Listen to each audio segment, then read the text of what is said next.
July 15th, 2006. It's early Saturday morning in Long Beach, California, an oceanfront city of almost 500,000. Long Beach is the best of both worlds because it's got that city vibe, but then it's got some really nice beach areas and restaurants and some great tourist spots. It also has some spots that aren't on any tourist's itinerary. You've got a lot of industrial area around there, but it's got this character of blue-collar, working class. You have this underbelly, you have all these socio-economic issues. There is a, we'll say, seedy side with gangs and drugs and violence. And as the sun comes up that morning, it shines a harsh light on Long Beach's unsavory side. Are you okay? The person that was jogging outside had noticed a woman's body on the ground. But when he moves closer, the man realizes the woman isn't okay. Oh, God. The victim suffered a gunshot wound to the head. The man who found her called 911. And when first responders arrived on the scene, they confirmed that she was dead. But it's not until homicide detectives arrive on the scene that police are able to determine the dead woman's name. She didn't have her ID on her. We checked the missing persons cases. And they find one in the vicinity that has just been reported. The missing persons report matches the physical description of their victim. The missing woman is 20-year-old Tyquisha Myers.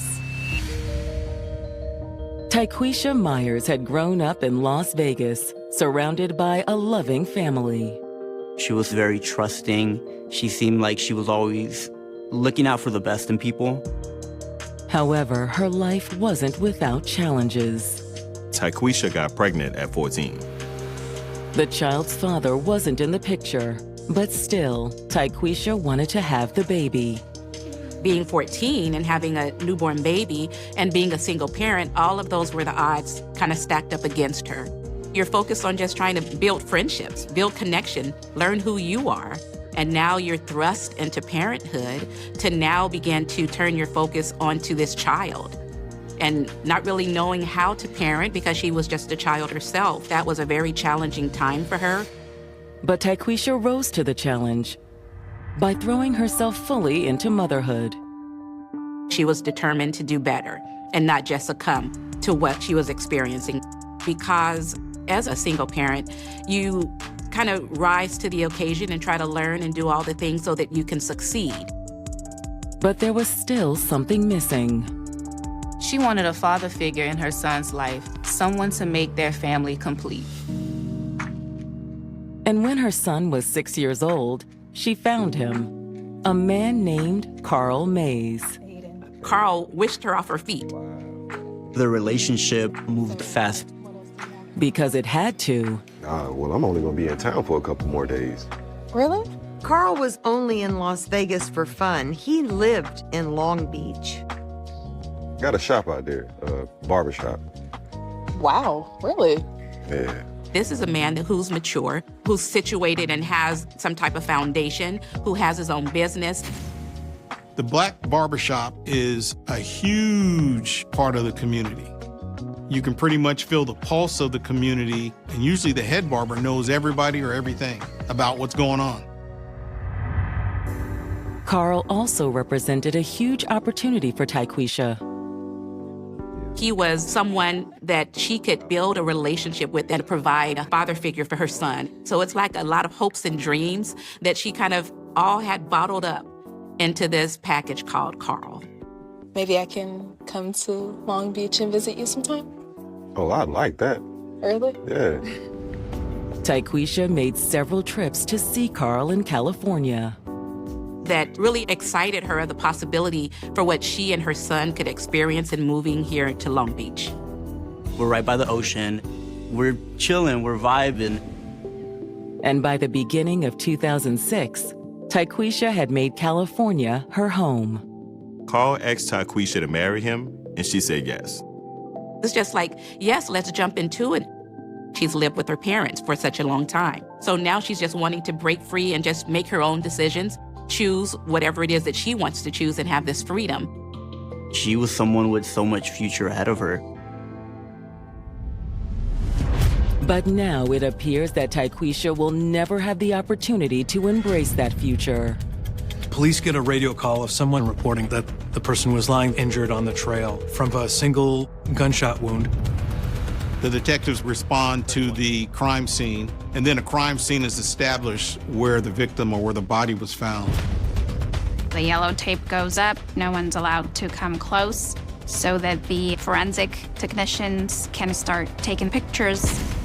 Tyquisha had been reported missing the day before by her husband. But does that mean he's off the hook? You have a female that's murdered and dumped on the side of the freeway. A gunshot wound to the head means it's personal. We were all saying it's a really angry spouse that might have done it.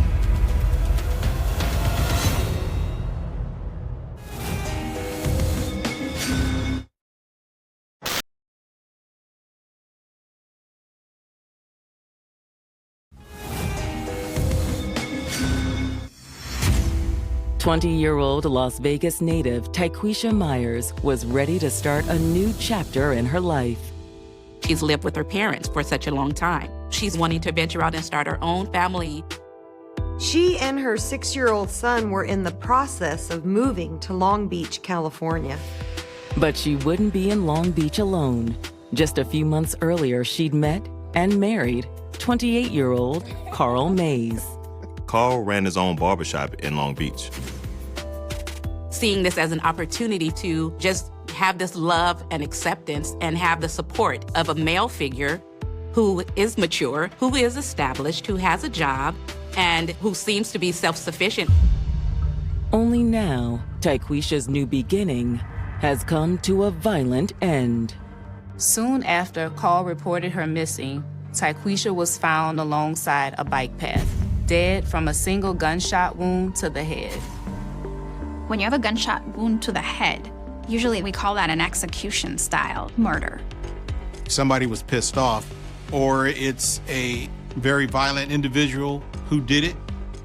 But who was it that pulled the trigger? Based on how this crime occurred, just the nature of it, you're gonna look for that maybe heat of passion suspect. Leaving CSI and the coroner's team to finish processing the scene and remove the body for autopsy, the detectives decide it's time they talk to Tyquisha's husband, Carl. The husband, the boyfriend, they're the first people you go to. Could it have been somebody else? Absolutely.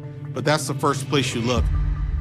From the scene, the detectives drive straight to Carl's barbershop. Carl had provided his address to police when he filed the missing persons report. May I help you? Yes. We're looking for Carl Mays. Yes. Y'all find Tyquisha? I'm afraid so. Carl appears stunned by the news that Tyquisha is dead. I can't believe it. I mean, I was worried, but just never imagined something like this. Sir, when's the last time you saw your wife? Yesterday before she went out of town. Carl explained that Tyquisha had been splitting her time between Long Beach and with her family in Vegas. Why is that? We were just working on some things. What kind of things? Married life, mostly. After living her entire life at home, he says Tyquisha was having a hard time adjusting. What to expect, what's expected of her, what to expect of others, all of that is something new that she possibly wasn't aware of because she was just 20 years old. Carl said that Tyquisha had left her son with family in Vegas to come to Long Beach so that they could talk things over. And she had dropped by the shop on her way back to Vegas. Carl said she wanted some money that he owed her. Did you give her the money? Yeah, then she left. That was the last time I saw her. Carl says he'd assumed Tyquisha had gone back to Las Vegas until he got a frantic call from her mother. Her mama hadn't even heard from her, and nobody knew where she was, and it just didn't make any sense. So that's why I called the police. To the detectives, Carl seems genuine, but they still need to rule him out. Sir, do you own a gun? No, I don't. Do you mind if we look around a little bit? Yeah, sure, whatever you need, that helps. He seemed more than willing to cooperate with the investigation. With Carl's permission, detectives searched the shop, including the back room. There's no evidence of a gun. But they do find something interesting. This yours? Yeah. There's blood on it. He said that the blood was there because he cut himself while he was working. It seems plausible, but detectives want to make sure. You mind if we take it with us? And we'd like to run some tests. Yeah, sure.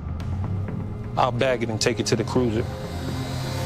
Then, after talking to Carl, detectives talk to the other barber who works in the shop, a man named Harris Finley. They start by asking him about Carl and Tyquisha's relationship. When I think of a barber in a community like Long Beach, I think about a place where people are gonna talk about their lives and talk about their stories. Maybe there's a lot of joking, but maybe there's a lot of complaining. Their instincts are right. Carl had told Harris a lot about his marriage. He said they hit a rough patch, but they're putting things back together. Did he say what the problem was? Mostly that they got married too fast. Harris also tells them he was at the barber shop when Tyquisha came by to see Carl. Do you know what it was about? I think she wanted some money. He said they went in the back and talked a while. And when they came out, Carl handed Tyquisha some cash. Call me when you get to Vegas. Oh. He said she was only here for a few moments and she left, which backed up what Carl was sharing. As a general rule, that's good evidence to rule that person out as a suspect. The investigators were back at square one.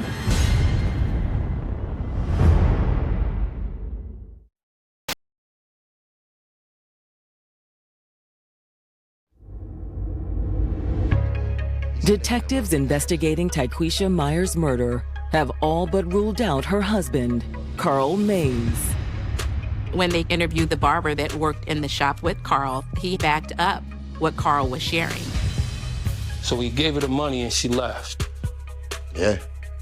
Which is exactly what Carl had told them in his statement. But the next morning, when detectives received the results of the autopsy, the findings indicate that the murder must have occurred soon after she left the shop. The medical examiner places Tyquisha's time of death on the afternoon of the 14th. To determine where she'd gone after she left the barber shop, the detectives subpoena Tyquisha's phone records. Phone evidence, and it's probably a lot better now, but in 2006, you could actually track someone by their phone. Then, while waiting for Tyquisha's cell provider to respond to the subpoena, detectives reach out to her family in Las Vegas. When they do, they learn that Tyquisha's mother is already in Long Beach. After informing Tyquisha's mother that her daughter is dead, they arrange for her to come into the station and give them a statement. First off, I want to say sorry for your loss. Thank you. Assume you drove in from Las Vegas as soon as you realized she was missing. No, I was already in town. Tyquisha's mom said she and Tyquisha had been in the area for a few days prior to her disappearance. She came back to attend a friend's funeral, but she still had issues with Carl that she had to settle. What sort of issues? Well, I think he owed her money. Her statement echoes Carl's. However, Tyquisha's mom does add some new information about the day her daughter disappeared. Tyquisha's mom dropped her off at the barbershop. And she left with you? No.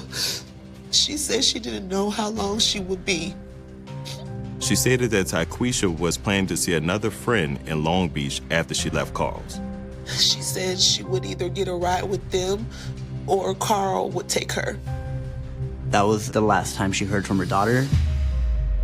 Tyquisha's mother says she first realized something was wrong when Tyquisha wouldn't answer her phone. I can just imagine trying to call and do all the checking to see what happened to her and not able to find her. Tyquisha never answered. But the following morning, she'd gotten a hold of Carl. She's not answering the phone? No. Okay, I can call the police. To be honest, I was surprised that Carl offered. Why is that? Tyquisha and Carl were in this relationship where it didn't seem like it was going very well. They had some personal disputes. Carl mentioned their issues when detectives spoke with him. But according to Tyquisha's mother, he hadn't told them the whole story. The first time she came home after the wedding, I could tell there was trouble. Her family says that she would show up with a lot of bruises. They knew something was happening. The mother wanted to put a stop to the relationship immediately. But she says that Tyquisha denied the abuse, at least initially. She says she fell or something. She always had an excuse. It can be very hard for victims of domestic violence to come forth and be honest about what's happening to them. There can be a lot of embarrassment. Eventually, Tyquisha had finally opened up and admitted the truth. Tyquisha told her mother that Carl would sometimes lose his temper and get violent with her. And Tyquisha's family finally convinced her to break things off, at least temporarily. Tyquisha made the decision, from the support of her family and friends, to be able to put a pause on that relationship because she knew she deserved better. She took her son and moved back to Las Vegas. She made up her mind she was never going back to him. So why'd she come back to see him then? She just wanted the money he owed her. She said that was supposed to be Tyquisha's last contact with Carl. Had that final meetup cost Tyquisha her life? Or are the detectives missing something? All you kind of have is Tyquisha's mother's word versus Carl's word. He said she left. And the other barber corroborated his story. They're lying, both of them. And according to Tyquisha's mom, she has proof. She said that she was gonna give this to him, but she decided not to. She had left a letter behind. The note kind of details how hard life has been for her ever since she met Maze. One particular part details how it was a very controlling relationship. But that wasn't all she said. She actually indicated that she did not want to be around him and that she was happy to leave him. She felt like she needed to escape. The last thing that she wrote was that I was scared for my life.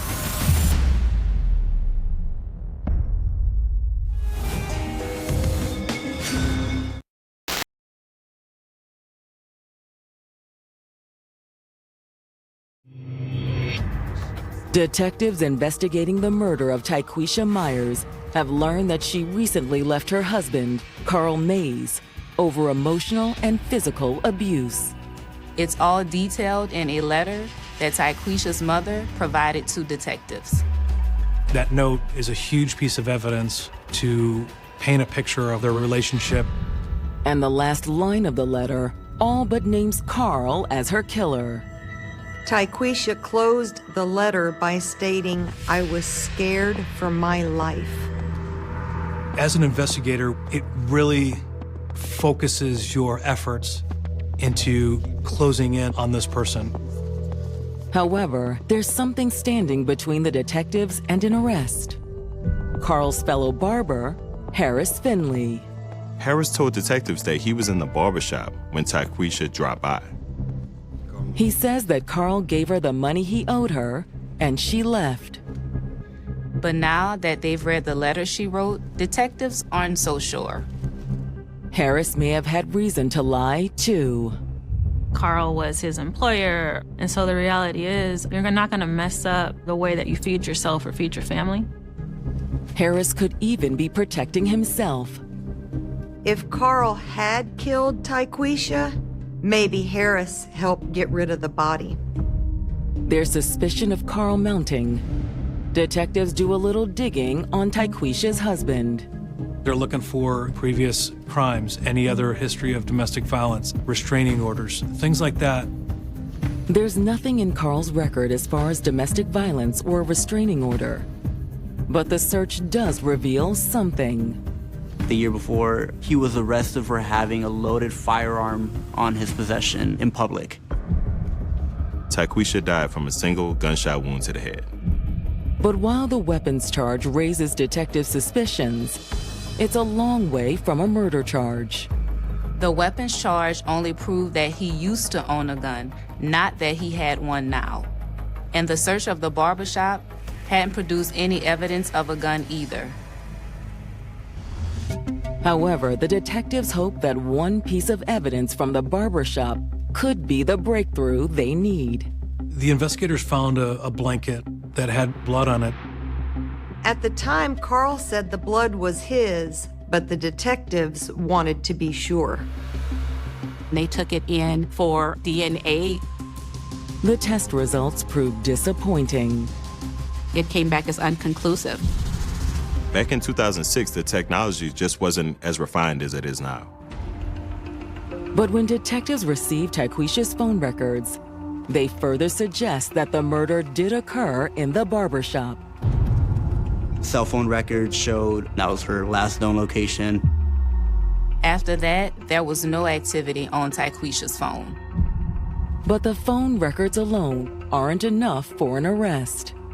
There are so many frustrations because in your mind, you know that this is the person that most likely did this, but because of the lack of evidence, it's not a fileable case. What detectives need is a confession. The detectives brought Carl back in for questioning and confronted him with what Tyquisha's family said about the alleged abuse. Any truth to that? I mean, we could argue some. But no violence? I mean, some pushing and shoving, maybe. Her just as much as me, but no. Carl also insists that things weren't over between them. We were just taking a break for a little bit. It's not what her family says. Well, maybe she didn't tell her family everything. He also insisted that Tyquisha left the barbershop alive, and that was the last contact that he ever had with her. Harris was there. He saw her leave. We know. He maintains that he has nothing to hide. He also gives the detectives permission to search his car. Since she was found several miles from the barbershop, the detectives suspected that Carl may have used his car to move Tyquisha's body. The search fails to turn up any blood or other evidence. And following up with Carl's co-worker, Harris Finley, is equally fruitless. He maintains that Tyquisha left the shop alive. It's very frustrating for detectives. Unable to make an arrest, the case grows cold. If you don't have any other leads, then there's nowhere to go. It is extremely, extremely frustrating, and everybody feels for the family. It's very hard on families. A lot of times, they don't understand what is really happening. You feel like it's never going to be solved. The frustrations only get worse as weeks turn to months and months into years. It's a very, very challenging time for the family. They're trying to do the best that they can, trying to raise her son and just not having the answers. However, the case is never officially closed. You gotta have faith that somebody will find something and someone will be put to justice. When homicide cases go cold, it can give people time to think. Witnesses, even suspects, lives change, their conscience gets the best of them, and guilt kicks in. Or they can get caught in a jam and need a little leverage. Homicide. In 2019, 13 years after Tyquisha's murder, Long Beach detectives get a call from a neighboring precinct. They'd arrested a man on other charges, And when they started questioning him, he said that he had information to give them.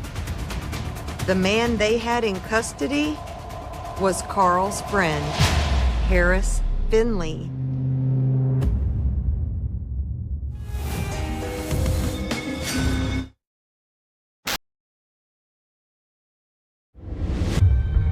It's been 13 years since someone shot and killed Tyquisha Myers and dumped her body along a bike path in Long Beach, California. And investigators have never made an arrest. As long as the suspect is out there running free, the case stays open. But now, detectives may have finally caught a break when Harris Finley is arrested on an unrelated charge. 13 years earlier, Harris had provided an alibi for Tyquisha's husband, Carl Mays. Out of the blue, Harris had started talking about Tyquisha's murder. Harris be like, hey, well, if I tell you this, would it potentially reduce my charges? When police hear what Harris has to say, they reach out to the Long Beach detectives, who are anxious to talk to Carl's old co-worker. When a witness comes forward after years of a case being cold, you take that statement. Harris is booked on other charges while detectives drive over to interview him. And this time, he has something very different to tell the detectives. He said that Tyquisha never left the barber shop. At least not alive. Carl killed her. Did you see him do it? No, but I know he did it.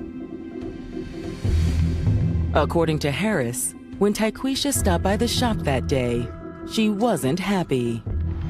Where's my money, Carl? I got it. Settle down, all right?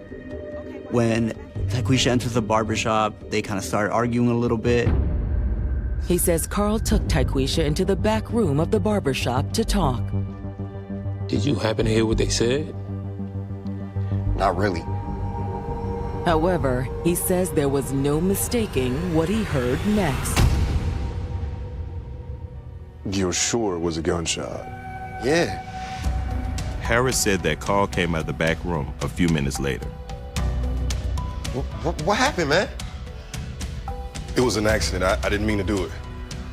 Carl said that he tried to put the gun to her head, kind of to scare her. He had no intention to take the shot, yet the gun went off. Should we call the police? No. Carl said if anybody comes around asking any questions, you didn't hear anything, you didn't see anything, nothing happened. Harris admits he'd done what Carl asked. Why is that? Because he had just killed someone. We're talking about a witness that was in fear for his life. But had that fear bought more than his silence? You help him move the body? Nah, man. I had nothing to do with any of that. Detectives aren't sure if they believe him, but Harris's statement gives them the piece that they've been missing.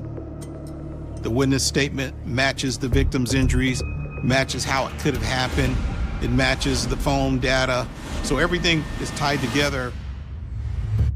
But after 13 years of silence, can detectives believe him?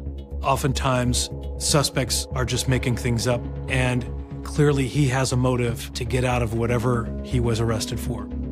All those years, you could have gone to the police, you could have picked up the phone and made an anonymous tip, and you didn't. And the only time you decide to come up with this statement is when you're looking at potential incarceration. Whether Harris is telling the truth or not, what to do with his new story isn't the detective's call. You take that statement, and then as a detective, you give that information to the district attorney, and the DA is the one that has to convince the jury that what the witness is saying is true. The prosecutors are open to cutting Harris a deal, but they're going to need something in return. When somebody comes forward with this type of information, they're going to have to go the full length on ensuring that that information is used in the court case, which more than likely will be testifying. Will his testimony alone be enough to ensure a conviction? The defense attorney is going to try to discredit your witness.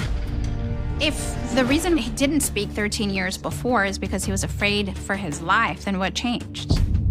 A vulnerability to cross-examination isn't the only weakness in Harris's story either. That type of information is not the smoking gun in this case. It could help, but it's witness testimony, which tends to be low on the totem pole in terms of evidence. Luckily, detectives have one more piece of the puzzle. Back in 2006, the detectives had recovered a blood-stained blanket from the barbershop. At the time, DNA testing had been unable to determine if the blood was Tyquisha's. The capabilities of DNA testing have progressed quite a bit over the years. But will a second round of testing confirm what detectives long suspected? They ran it, did the test, and they were able to say this blanket had her blood. That DNA, it actually sealed the case.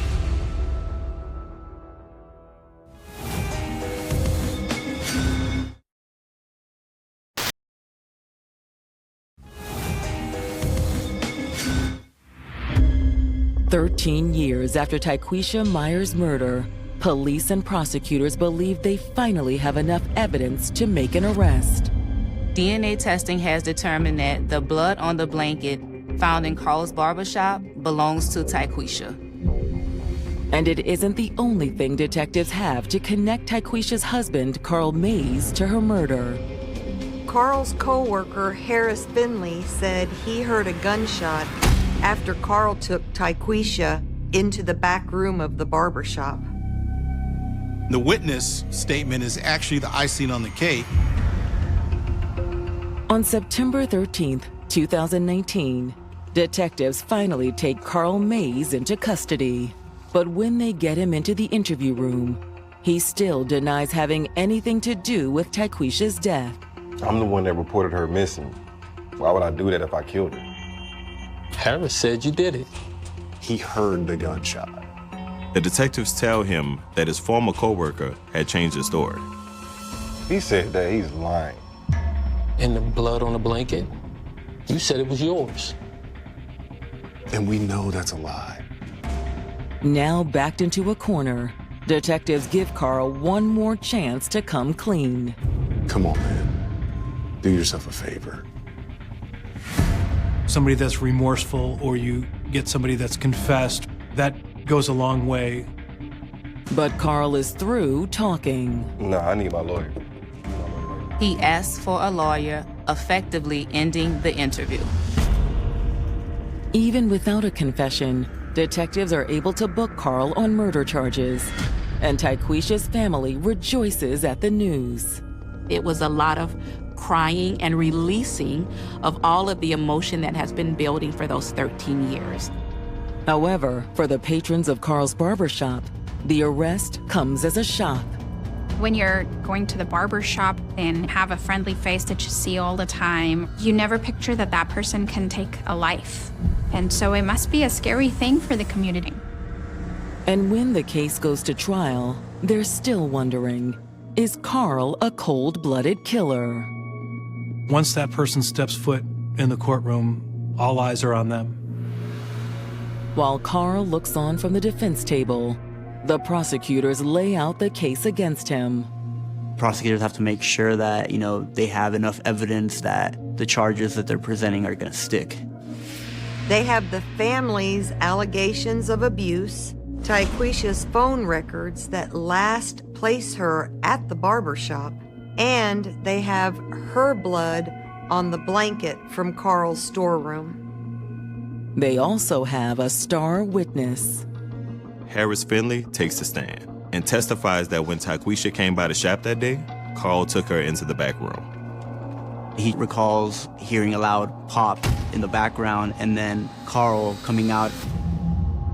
But Tyquisha never came out. Carl shot and killed her in that back room. Harris doesn't know exactly why he did it only that Carl and Tyquisha had been arguing over money. However, the prosecution believes that money was only part of it. I need my money, Carl. If you wanted something from me, you should have stayed. He could have been holding in some kind of anger or rage. Until it suddenly and violently came boiling out. Just give me my money, Carl. Okay, I'll give you something. That's when he shot her. The DNA, the phone records, and Harris's testimony. According to the prosecutors, it all points to Carl as Tyquisha's killer. Basically, they tied everything together in this neat little bow. But when it's the defense's turn, Carl's attorney does his best to pull at any loose threads. As the prosecutors predicted, the defense tried to discredit Harris Finley's testimony. The defense in this case really focused on that. May's attorney brought up how convenient it was for this guy who was facing charges for something unrelated to now bring up this murder 13 years later. All the while, according to the defense, Tyquisha's real killer walked free. What May's attorney was essentially trying to argue was that police dropped the ball again and again. They weren't diligent enough to go and find who actually did this. When the case goes to the jury, they find Carl guilty of second-degree murder. The reason you get second degree instead of first degree is because they just couldn't prove intent. It might have been an intentional killing, but it might have been more in the heat of the moment. The DA's office works off of the evidence that they can prove in court, and we're lucky they didn't get just manslaughter. When it comes time for sentencing, the family argues in favor of the maximum sentence. It's one thing for a crime to be a heat in the moment and you have immediate remorse, but it's another thing to not come forth and be honest about it. So there's a significant amount more of malicious intent. And Tyquisha's mother had some harsh words for her daughter's killer. Her mom pointed out that she wasn't gonna forgive him. He took her baby away from her, and that each year that he spends in jail, she hopes that haunts him. But it's Tyquisha's own words that have the most impact. Her sister took to the stand and read from the letter Tyquisha wrote to Carl prior to her death. It was essentially describing in detail why she couldn't bear to continue the relationship with Mays and why she wanted this new life, this new start. Carl appears unmoved by Tyquisha's words. When the family was speaking, I don't think Carl really ever showed any remorse. However, when the judge hands down his sentence, it appears that the family's passionate plea did have an impact. He gives Carl the maximum sentence, 41 years to life. Which means he'll be in his late 60s, early 70s, or even in his 80s before he comes up for parole. That's if he survives prison. When the sentencing was handed down, it's finally over. It's been a long time coming, so there's a sense of relief. The family also feels a sense of gratitude. It's sad for the families to have to wait, but as long as that case is solved, then hopefully it gives the family some closure. But even if Tyquisha finally has justice, her family still grieves her loss. Her family and her friends have to live knowing that their loved one, their daughter, their sister, their friend, their mom, didn't get to be there with them, sharing the most precious moments of their lives. You're never gonna get to see this person again. It's something that's gonna haunt the family. The house sat quietly beneath the freezing Idaho sky, its windows dark against the pale glow of early morning. At that hour, Moscow was usually asleep. The roads near the University of Idaho campus were empty except for the occasional passing car, headlights briefly cutting through the mist that clung to the hills like smoke. The town itself looked harmless, almost too peaceful to imagine violence living inside it. Students had spent the night at bars, parties, crowded apartments overflowing with cheap beer and music. By 4 in the morning, most of them had stumbled home, exhausted, laughing, drunk, unaware that somewhere nearby, someone was still awake. Someone was moving with purpose. Someone was hunting. Inside the 3-story rental house on King Road, the atmosphere carried the warmth of ordinary college life. Shoes near the doorway. Empty cups on counters. Half-finished conversations lingering in the silence after midnight. A jacket draped over a chair. String lights glowing softly in one bedroom upstairs. The kind of house where people came and went at all hours without much thought. Friends dropped by unannounced. Doors were sometimes left unlocked. Nobody imagined evil would ever choose a place like this. But sometime after 4 a.m., while the city slept beneath a blanket of November cold, a figure approached the house. No screaming neighbors. No alarms. No shattered windows. Just darkness. Investigators would later believe the killer entered quietly, carrying a fixed-blade knife designed for war. A Ka bar.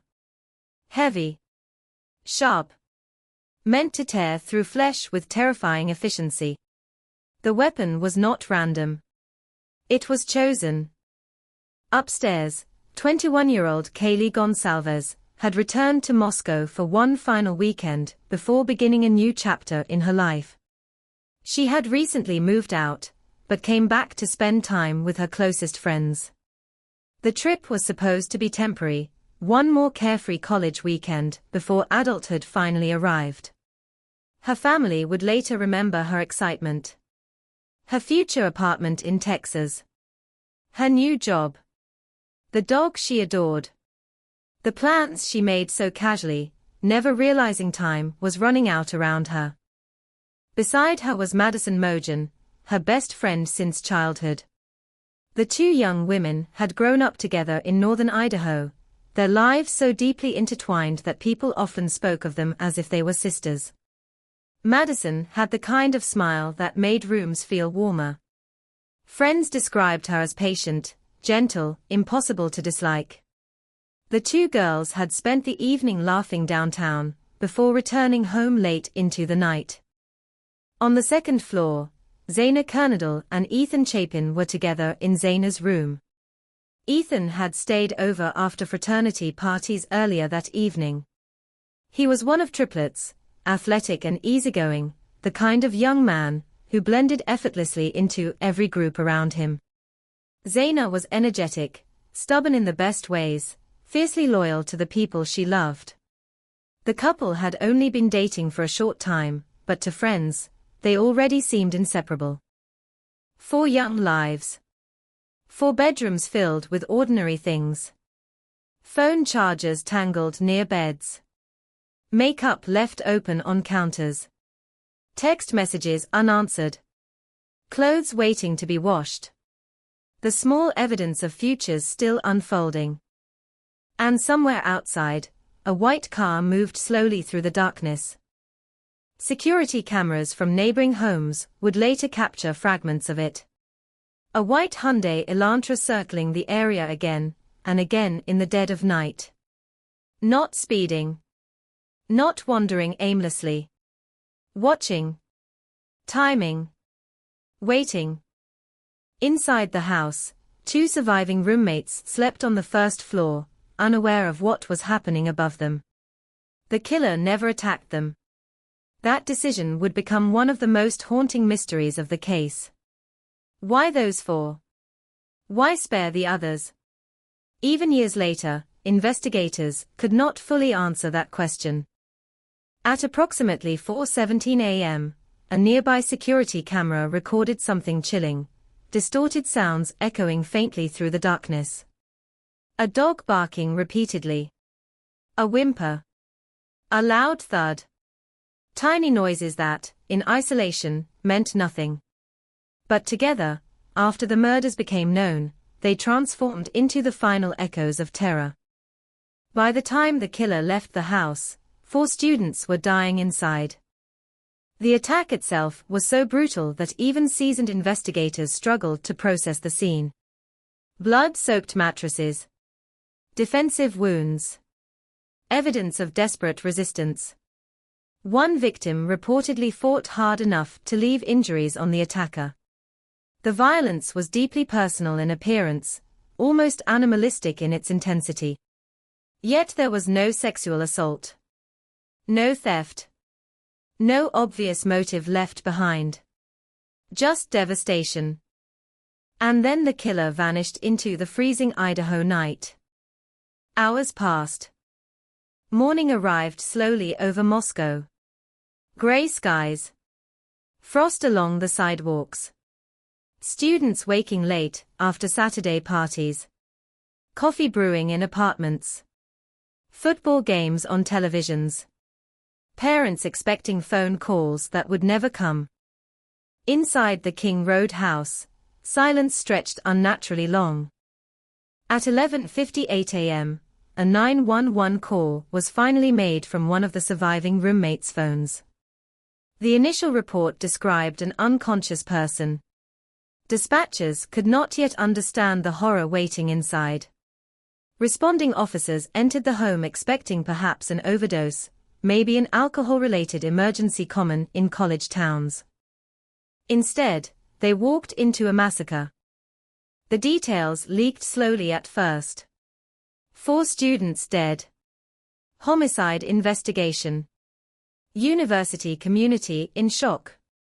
Then the names emerged publicly, and suddenly the tragedy stopped feeling distant. Faces appeared everywhere across television screens and social media feeds. Graduation photos. Sorority pictures. Smiling snapshots from football games and vacations. America watched 4 young people transformed overnight into victims. Fear spread through Moscow almost immediately. Parents called their children non-stop, begging them to lock doors, avoid walking alone, leave town entirely. Students purchased knives, pepper spray, firearms. Classes grew emptier. Rumors exploded online faster than investigators could contain them. Some believed the murders were targeted. Others feared a serial killer was loose near campus. Every unfamiliar car became suspicious. Every stranger suddenly looked dangerous. And the police had almost nothing. No murder weapon. No clear suspect. No public motive. No immediate arrest. Weeks passed beneath an avalanche of media coverage. News vans crowded the quiet streets of Moscow. Amateur internet detectives dissected every photograph, every interview, every rumor. TikTok creators accused innocent people. Reddit forums built elaborate theories from fragments of misinformation. Entire lives were damaged by public suspicion. Friends of the victims found themselves interrogated not only by police, but by millions of strangers online. The pressure on investigators became unbearable. Then came one detail that made the case even more disturbing. The suspected killer was not a drifter. Not a career criminal hiding in the shadows. Not someone unknown to the world of violence. He was a criminology PhD student. Brian Koberger studied criminal behavior at Washington State University, only miles away from the murder scene. He had spent years immersed in the psychology of offenders.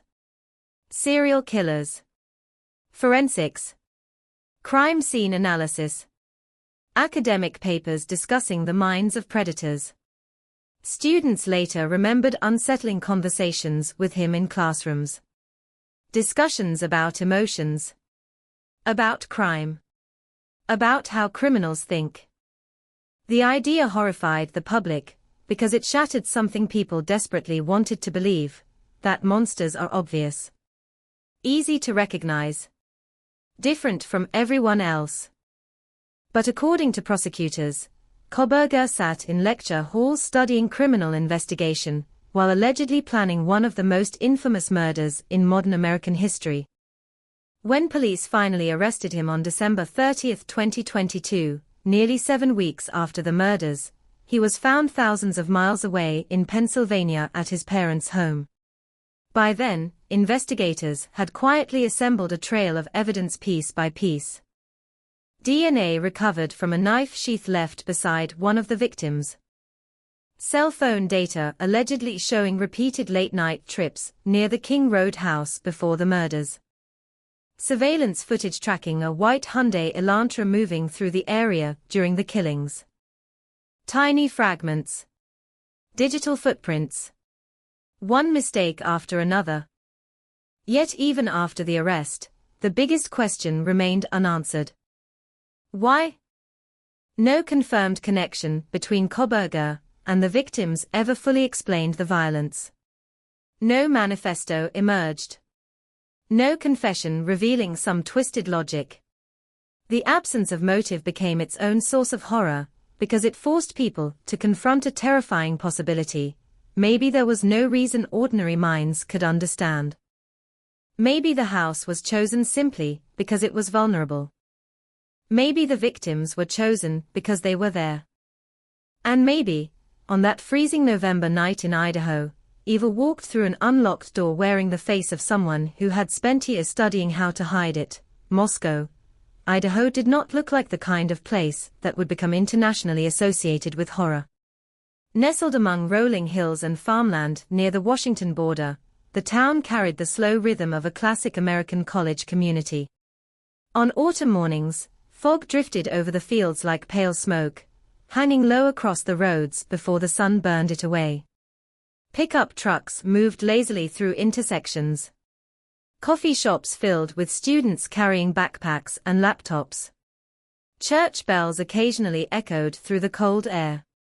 People waved at each other in grocery store parking lots, because many families had known each other for generations. Crime existed, of course, but usually in small, forgettable forms. Drunken fights after football games. Minor thefts. Noise complaints from student parties. Murder, especially the kind of brutality that would soon unfold on King Road, belonged to somewhere else. Somewhere larger. Darker.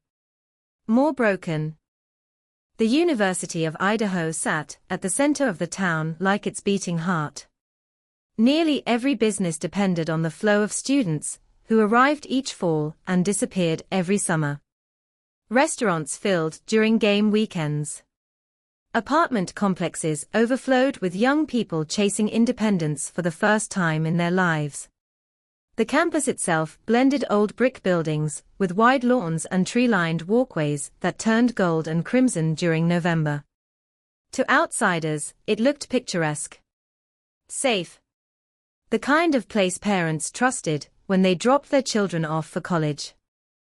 But beneath that peaceful image existed another side of campus life, one built around freedom, late nights, alcohol, loneliness, and vulnerability. Students lived fast, because youth always carries the illusion of endless time. Weekdays blurred into weekends. Strangers became friends overnight, at crowded house parties where music shook the walls until dawn. Doors remained unlocked, because nobody expected danger from the people around them. Most students worried more about exams, breakups, or rent payments than personal safety. The rental house on King Road embodied that lifestyle perfectly. Perched on a small hill near campus, the 3-story home overlooked neighboring apartments and parking lots. At first glance, it looked chaotic even in daylight. Multiple levels added onto each other awkwardly. Sliding glass doors. Narrow staircases.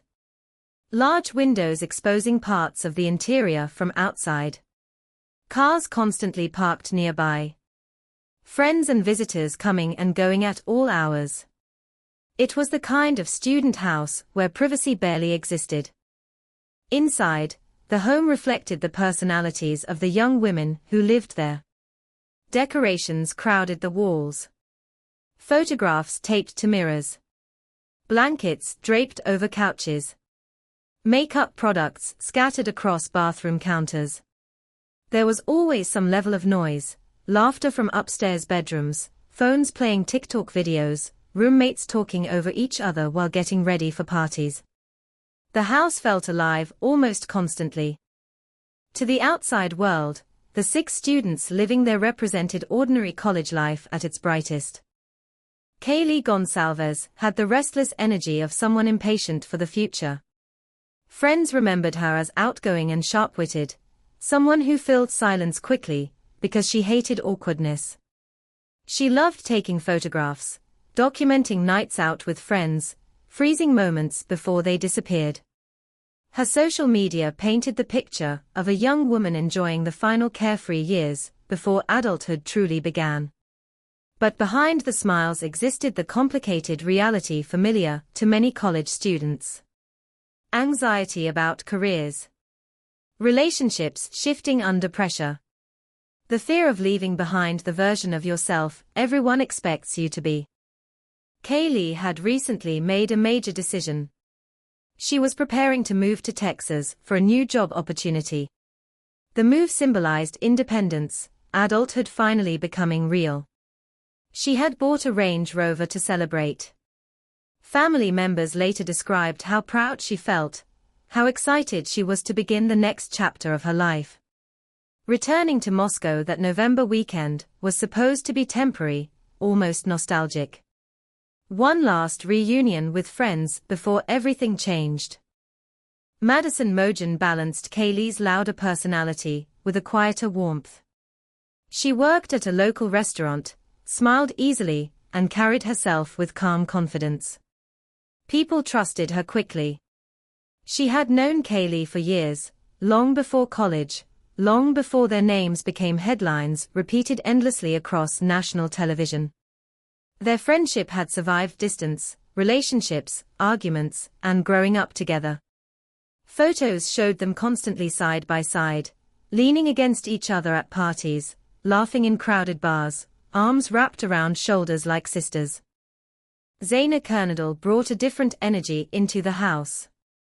Strong-willed, funny, impulsive at times, she had the kind of personality that made people feel included. Friends described her as emotionally intense in both good and bad ways. She cared deeply, argued passionately, laughed loudly. Her room on the second floor became a gathering spot where conversations stretched late into the night. And then there was Ethan Chapin. Ethan did not officially live in the house, but by November of 2022, he spent much of his time there with Zaina. He came from a close-knit family with triplet siblings, something that fascinated many people around him. Athletic and relaxed, he seemed grounded in a way that contrasted with the chaos of college social life. Those who knew him often described his presence as calming. He was the kind of young man who blended naturally into groups without needing attention.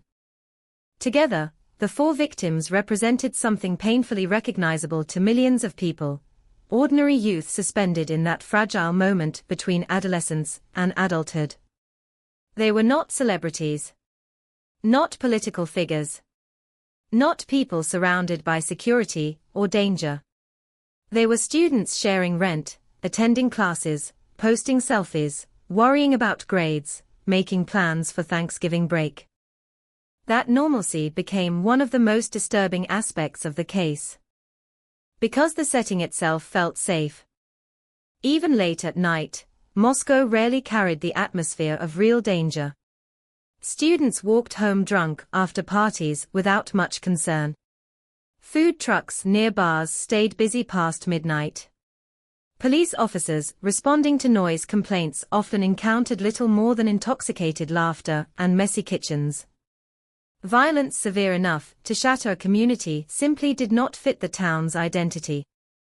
Yet during the months leading up to the murders, subtle details already existed beneath the surface, details nobody recognized as significant until afterward. The King Road house was unusually exposed. Large windows allowed visibility into multiple rooms. The hill behind the property offered darkness and concealment. People nearby reported seeing unfamiliar cars occasionally lingering in the area at odd hours, though nobody paid much attention at the time. College neighborhoods constantly overflowed with traffic from visitors, ride shares, food deliveries, and partygoers. And somewhere not far away, Brian Koberger was living a life that outwardly appeared disciplined and intellectual. At 28 years old, he stood older than many undergraduate students around him. He had recently moved to Pullman, Washington, just across the state border, to begin doctoral studies in criminology at Washington State University. The campus was less than 15 minutes from Moscow. The distance between his apartment and the victim's house could be driven in moments. To classmates and professors, Koberger appeared intensely focused on criminal psychology. Thin, serious, socially awkward at times, he reportedly struggled to connect naturally with others. Some students later recalled how he dominated discussions in class, speaking with unusual intensity about crime scenes, offenders, and forensic evidence. Others described him as intelligent, but unsettling, as though every interaction carried tension just beneath the surface. Years earlier, according to people who knew him growing up, Koberger had battled deep insecurities. Weight issues during adolescence. Difficulty fitting in socially. Periods of isolation. Former acquaintances later described dramatic personality changes over time. At one point he became obsessed with health and physical transformation, reportedly losing significant weight and developing rigid eating habits. Some people remembered coldness in his eyes that seemed to grow stronger with age. But none of those fragments alone predicted what investigators would eventually accuse him of doing. That was the terrifying truth about the weeks before the murders. Nothing looked obviously wrong. November arrived with freezing winds sweeping across the Palouse hills surrounding Moscow. Students bundled themselves in hoodies and jackets, while leaves gathered along sidewalks in wet piles. Midterm stress mixed with anticipation for the upcoming Thanksgiving break. Football games drew crowds packed into stadium bleachers under gray skies. The holiday season was approaching, and with it came the comforting illusion that life would continue exactly as it always had. On the evening of November 12, 2022, downtown Moscow buzzed with the usual weekend energy. Bars filled with students celebrating the end of another week. Laughter spilled into the streets. Music pulsed through crowded rooms illuminated by neon beer signs and television screens. Nobody noticed anything unusual about the 4 victims that night, because there was nothing unusual to notice. They moved through the city exactly as thousands of students had before them. Kaylee and Madison visited a food truck after leaving a bar, smiling and joking while waiting for late-night meals. Surveillance footage captured them behaving like ordinary young women at the end of a fun evening. Zaina and Ethan attended fraternity events surrounded by friends. Across Moscow, hundreds of students created similar memories that same night, completely unaware that history was quietly moving toward them. And somewhere in the darkness surrounding that small Idaho college town, someone else was moving too. Watching. Driving. Waiting for the moment when lights inside the King Road house would finally go dark, long before their names became attached to one of the most infamous murder cases in modern America. They were simply young people trying to build ordinary lives. That was the cruelest part of the tragedy. None of them woke up on November 12, 2022 believing the world was watching them. None of them imagined their photographs would soon appear across every major news station in the country, their smiles frozen forever in headlines discussing bloodshed and fear. They were students thinking about exams, friendships, relationships, and plans for the future. Their lives were still unfinished stories. Kaylee Gonsalves had always seemed in motion, as if standing still made her uncomfortable. Friends remembered how quickly she spoke when excited, how her laughter often arrived before anyone else understood the joke. She possessed the kind of personality that naturally pulled attention into a room without appearing to try. Growing up in Rathdrum, Idaho, She had been surrounded by family members who described her as fiercely independent even as a child. She loved being around people, but hated feeling controlled. If someone told her she could not do something, she usually became more determined to prove them wrong. By college, Kaylee had developed the confident social energy many people associate with youth at its brightest. She loved road trips, spontaneous nights out, group photos crammed with smiling faces. Her social media reflected carefully curated happiness, football games under stadium lights, vacations with friends, mirror selfies before parties. But beneath that polished image existed the insecurities most young adults carry quietly. She worried about growing up, about relationships, about whether she was making the right decisions for her future. In the months before her death, Kaylee had begun transitioning into a new phase of life. She was preparing to leave Idaho for a job opportunity in Texas, something her family said made her feel proud and nervous at the same time. She had recently purchased a new vehicle and talked excitedly about independence, money, adulthood. There was a feeling among people close to her that she was evolving beyond the college lifestyle. She still loved her friends deeply, but she seemed ready for something bigger. That final weekend in Moscow was supposed to be a celebration before everything changed. At the center of Kaylee's life stood Madison Mogen. Madison was quieter in some ways, softer around the edges, but no less magnetic. Friends often described her as emotionally intelligent, the type of person who noticed when others were struggling even if they tried to hide it. She worked long hours at a local restaurant while balancing school, smiling through exhaustion in the way service workers often learn to do. Her co-workers remembered kindness more than anything else. Not dramatic kindness. Small kindness. Remembering names. Helping when nobody asked. Staying calm when others became irritated. Unlike Kaylee's restless intensity, Madison projected steadiness. She did not need to dominate conversations to be remembered. People simply felt comfortable around her. The friendship between Madison and Kaylee stretched back years before college. They had grown up together in northern Idaho, surviving the awkward transitions from adolescence into adulthood side by side. Sleepovers became school dances. School dances became college weekends. The bond between them appeared almost unshakable. In photographs, they leaned naturally toward one another as though years of shared memories had physically connected them. Friends sometimes joked that they operated as a pair because wherever one appeared, the other usually followed. Yet their personalities balanced each other perfectly. Kaylee brought chaos and spontaneity. Madison brought calm. Together, they created the kind of friendship many people spend their entire lives searching for. On the second floor of the King Road house lived Zaina Kernadal, whose presence carried an entirely different energy. Zaina was emotionally expressive in ways that made her impossible to ignore. She laughed loudly, argued passionately, loved intensely. People close to her described her as stubborn, but deeply loyal. If she cared about someone, she defended them without hesitation. She came from a large family and maintained close relationships with many relatives, despite the complicated realities surrounding parts of her upbringing. Like many college students, she carried emotional weight that outsiders rarely saw. But she rarely allowed sadness to define her publicly. Instead, Zaina embraced the social chaos of college life fully.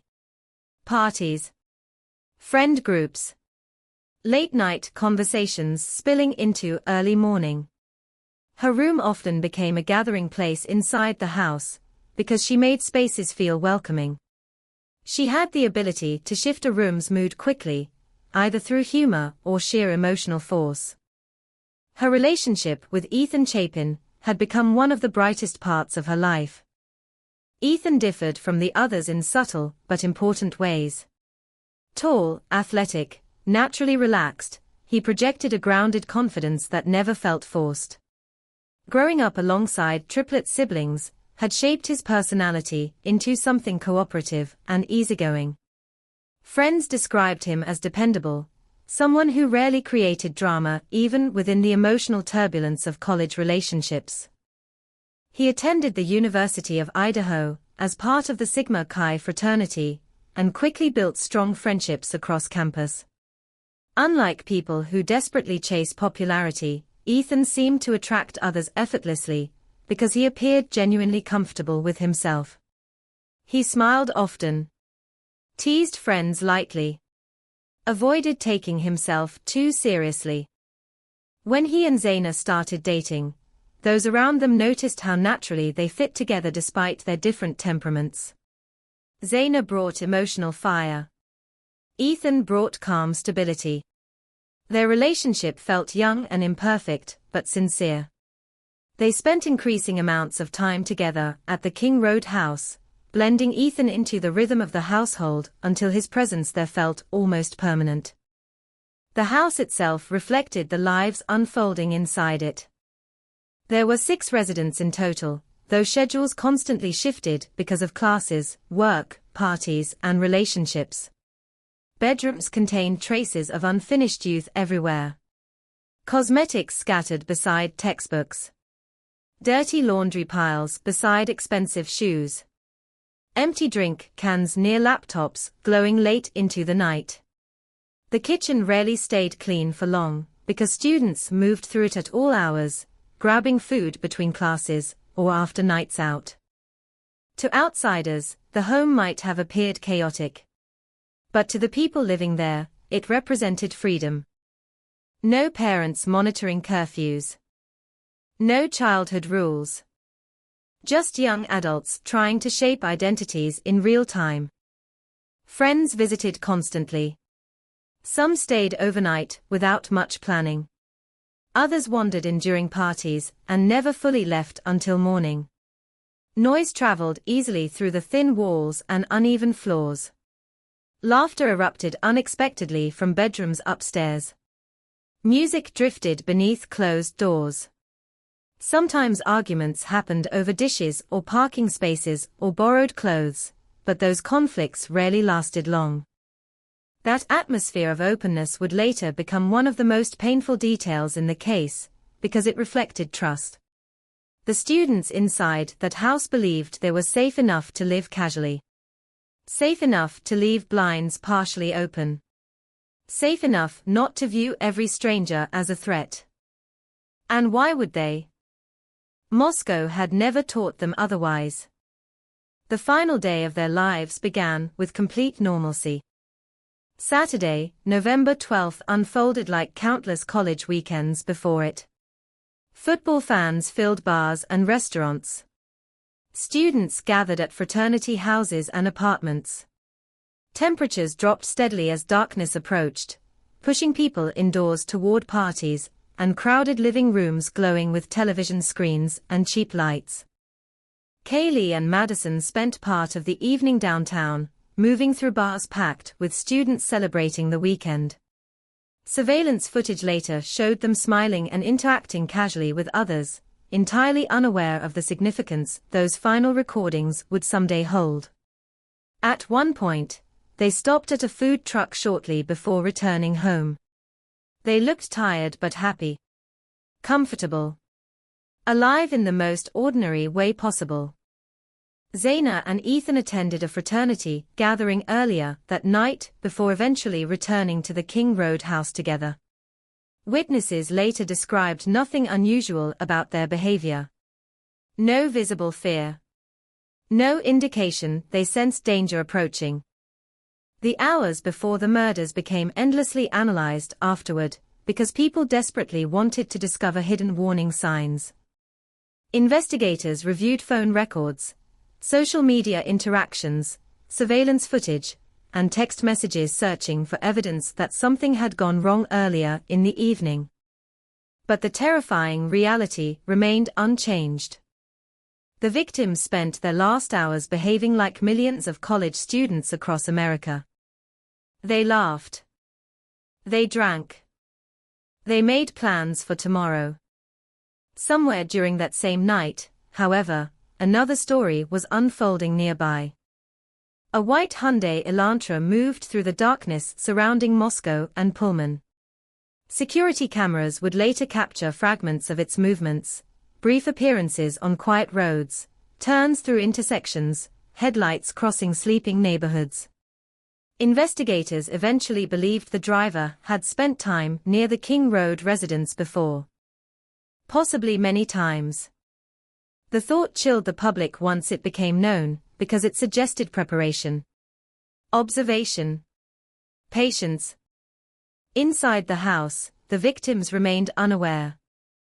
Kaylee likely believed she still had years ahead of her to reinvent herself in Texas. Madison probably expected another exhausting shift at work in the coming days. Zaina and Ethan almost certainly imagined future weekends together. None of them understood that the ordinary details surrounding them that night would soon become sacred to grieving families desperate to hold on to anything that remained.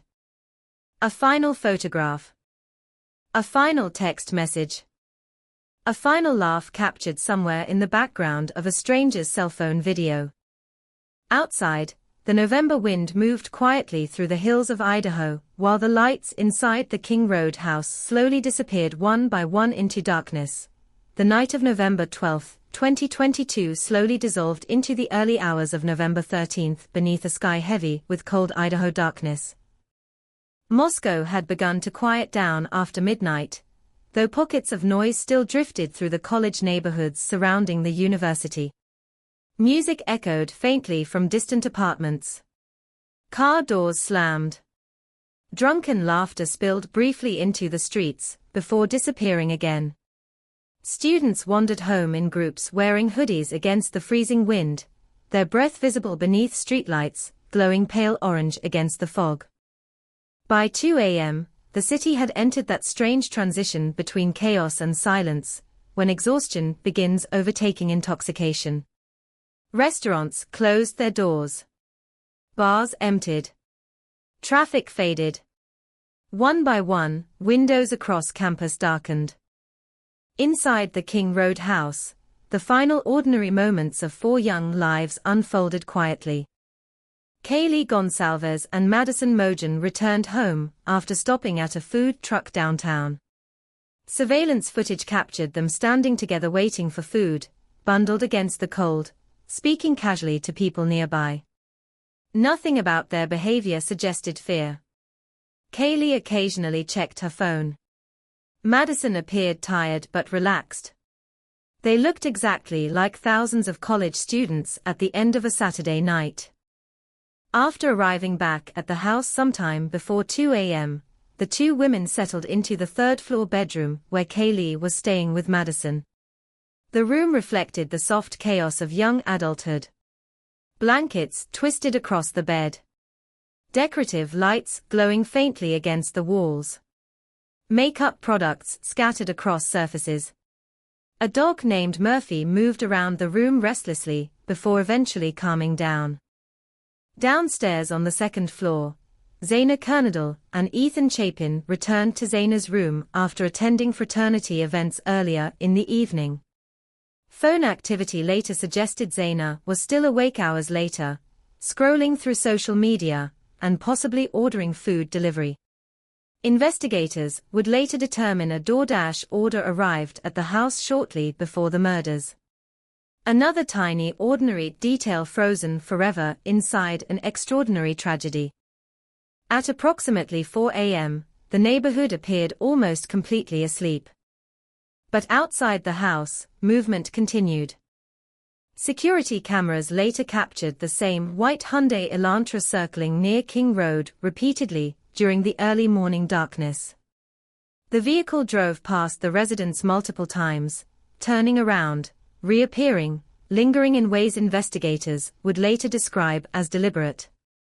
The roads were nearly empty at that hour, making the repeated passes stand out once authorities reconstructed the timeline. Inside the vehicle, according to prosecutors, sat Brian Koberger. Investigators would later believe he had spent months studying the area surrounding the house. Phone data allegedly showed his device near the neighborhood on multiple occasions before the murders.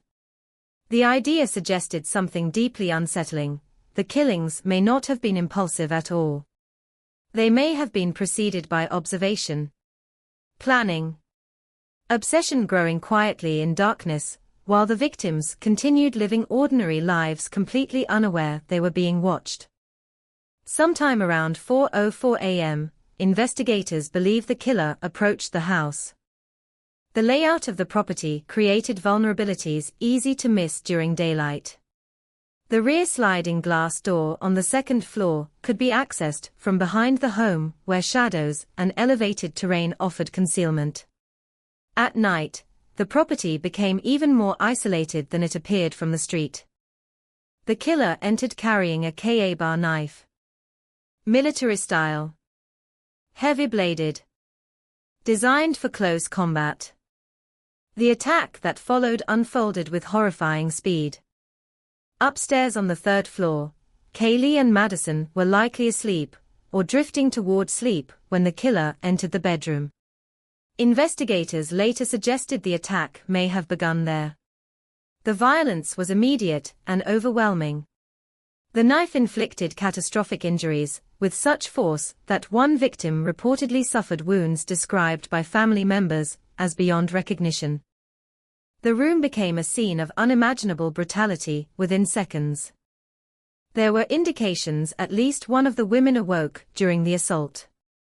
Defensive wounds suggested terror, and confusion exploded inside the darkness, as survival instinct fought against the reality unfolding around them. But against a large fixed-blade knife wielded with speed and force, resistance offered little chance. Somewhere below them, the house remained partially quiet. Zaina Kernadal was still awake around this time. Digital evidence later suggested she had been active on TikTok minutes before the murders. That detail disturbed many people, because it highlighted how suddenly ordinary life transformed into horror. One moment, she was likely lying in bed beneath the familiar glow of her phone screen. The next, death was moving through the house toward her. At approximately 4:17 a.m., a nearby security camera captured faint distorted sounds from the direction of the residence. A dog barking repeatedly. Muffled noises. A loud thud. Fragments of terror carried into the freezing night air. Investigators later believed Zaina encountered the killer while still awake. The confrontation on the second floor appeared more chaotic than the attack upstairs. Evidence suggested Zaina fought fiercely. Defensive wounds indicated desperation and resistance. Ethan Chapin was also attacked in the room, likely waking suddenly into confusion and violence before fully understanding what was happening. The physical reality of the murders became one of the most horrifying aspects of the case. A knife attack is intimate in ways firearms are not. It requires proximity, force, repetition. The killer stood close enough to hear breathing, movement, panic. Close enough to feel bodies resisting beneath the blade. And still, the violence continued. One surviving roommate later told investigators she awoke during the night after hearing noises upstairs she initially assumed involved roommates playing with the dog. At another point, she reportedly heard what sounded like crying coming from Zaina's room. Then she heard a male voice saying something like, "It's okay, I'm going to help you." Those words haunted the public afterward because of their chilling ambiguity. Were they spoken calmly? Mockingly? Manipulatively? Nobody outside the killer truly knew. The surviving roommate eventually opened her bedroom door and saw a masked figure dressed in black walking past her toward the sliding glass exit. She described him as tall, athletic, with bushy eyebrows visible above the mask covering his nose and mouth. Then he disappeared into the darkness. The witness later said she froze in shock. The human mind often reacts strangely during extreme fear.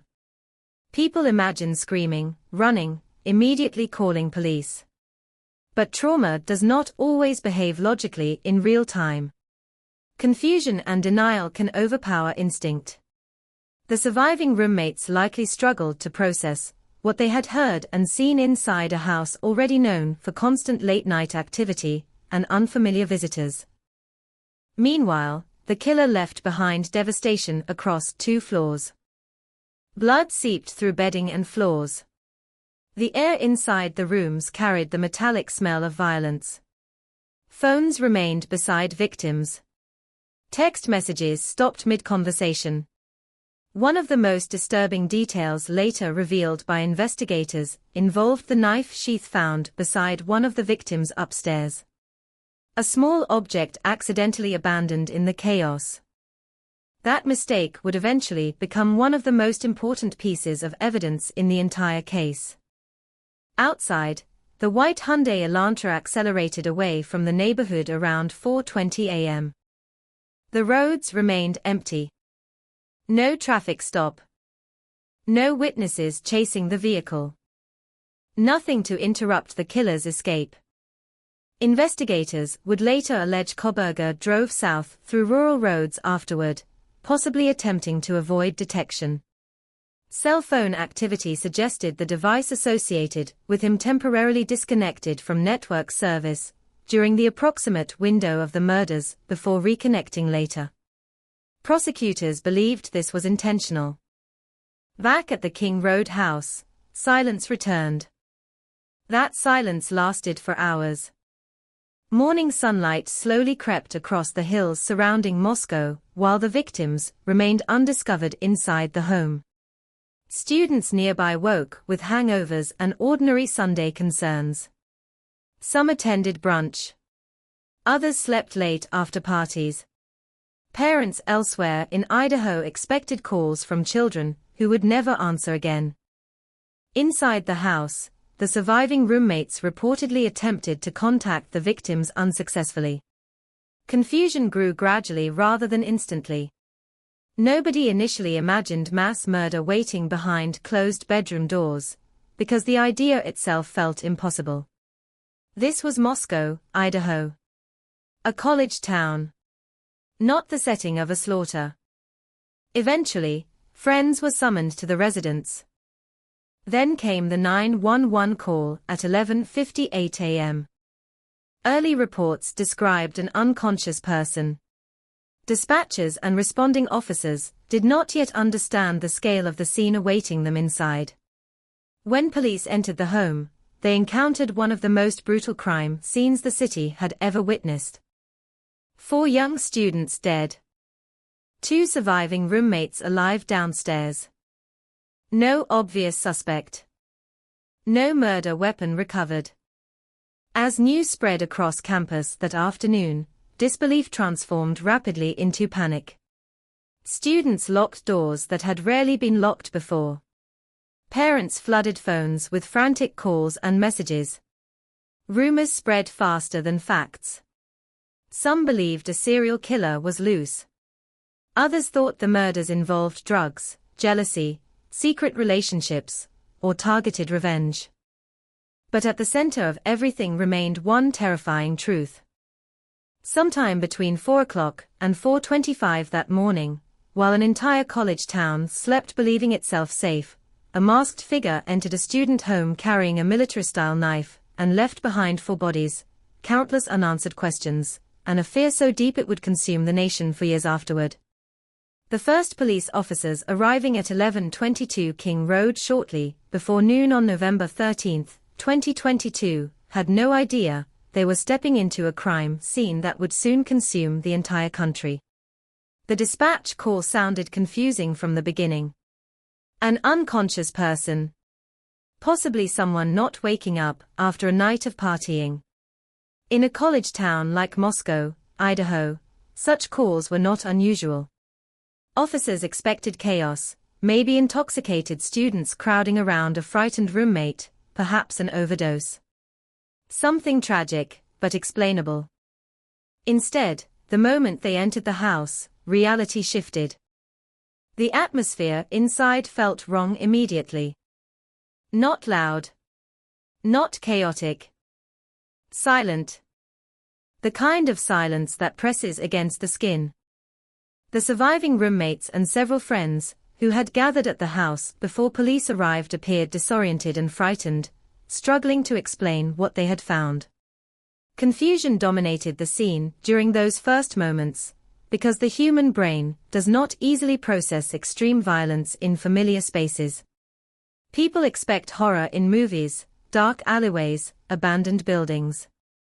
Not inside a student rental house filled with string lights and photographs taped to mirrors.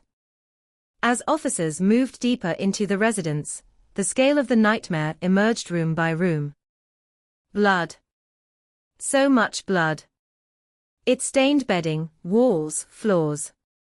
It pooled beneath bodies and soaked through mattresses. One photograph later captured by media helicopters from outside the house would reveal dark fluid seeping down the exterior foundation near one of the bedrooms, horrifying the public once the image spread online. It looked unreal, almost cinematic in its brutality, yet it was horrifyingly real. The victims themselves lay inside bedrooms transformed into scenes of catastrophic violence. Investigators later described the wounds as extensive and deeply traumatic. Some victims appeared to have been attacked while sleeping. Others clearly fought back. Defensive wounds marked hands and arms raised instinctively against the blade. Signs of struggle suggested moments of sheer terror unfolding within seconds.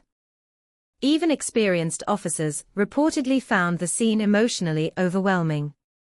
The murders carried a level of personal brutality that disturbed investigators from the beginning. Knife killings force proximity between killer and victim. They require repeated physical action. There is no emotional distance. Every strike demands intention. Every wound reflects direct human violence. And yet, despite the savagery of the attack, the killer had left surprisingly little behind. No murder weapon. No obvious fingerprints visible to officers. No shattered windows or forced entry indicating how the attacker entered. Nothing stolen. No clear message. Just death. Outside, the neighborhood began changing rapidly as police vehicles crowded the narrow streets surrounding the home. Yellow crime scene tape stretched across King Road, while stunned students gathered behind barriers trying to understand what had happened. Many recognized the house immediately. Parties had been held there for years. Friends had visited constantly. The idea that 4 students had been butchered inside during the night felt impossible to comprehend. Word spread through the University of Idaho campus with terrifying speed. Parents called their children in panic. Some students packed bags and left town before sunset. Others bought firearms, pepper spray, security cameras. For many young people living away from home for the first time, the illusion of safety shattered instantly. Inside the house, investigators began the painstaking process of documenting every inch of the crime scene. The layout complicated everything.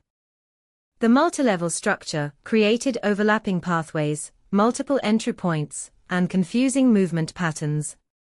Bedrooms spread across different floors. Narrow staircases connected the levels awkwardly.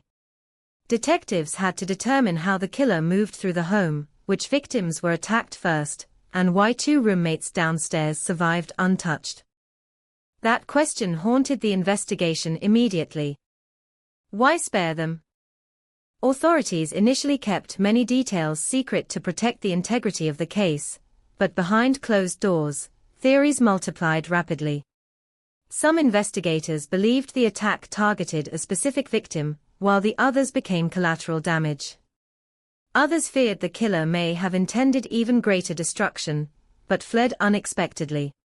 Without a suspect or motive, every possibility remained open.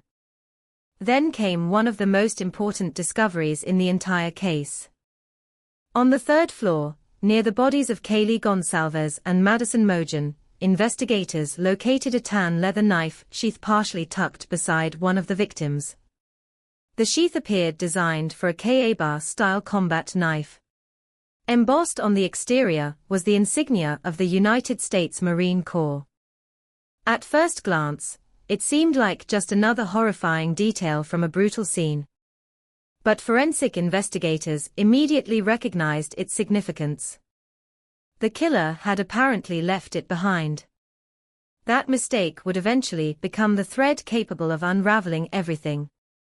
Crime scene technicians photographed the sheath extensively before collecting it for analysis.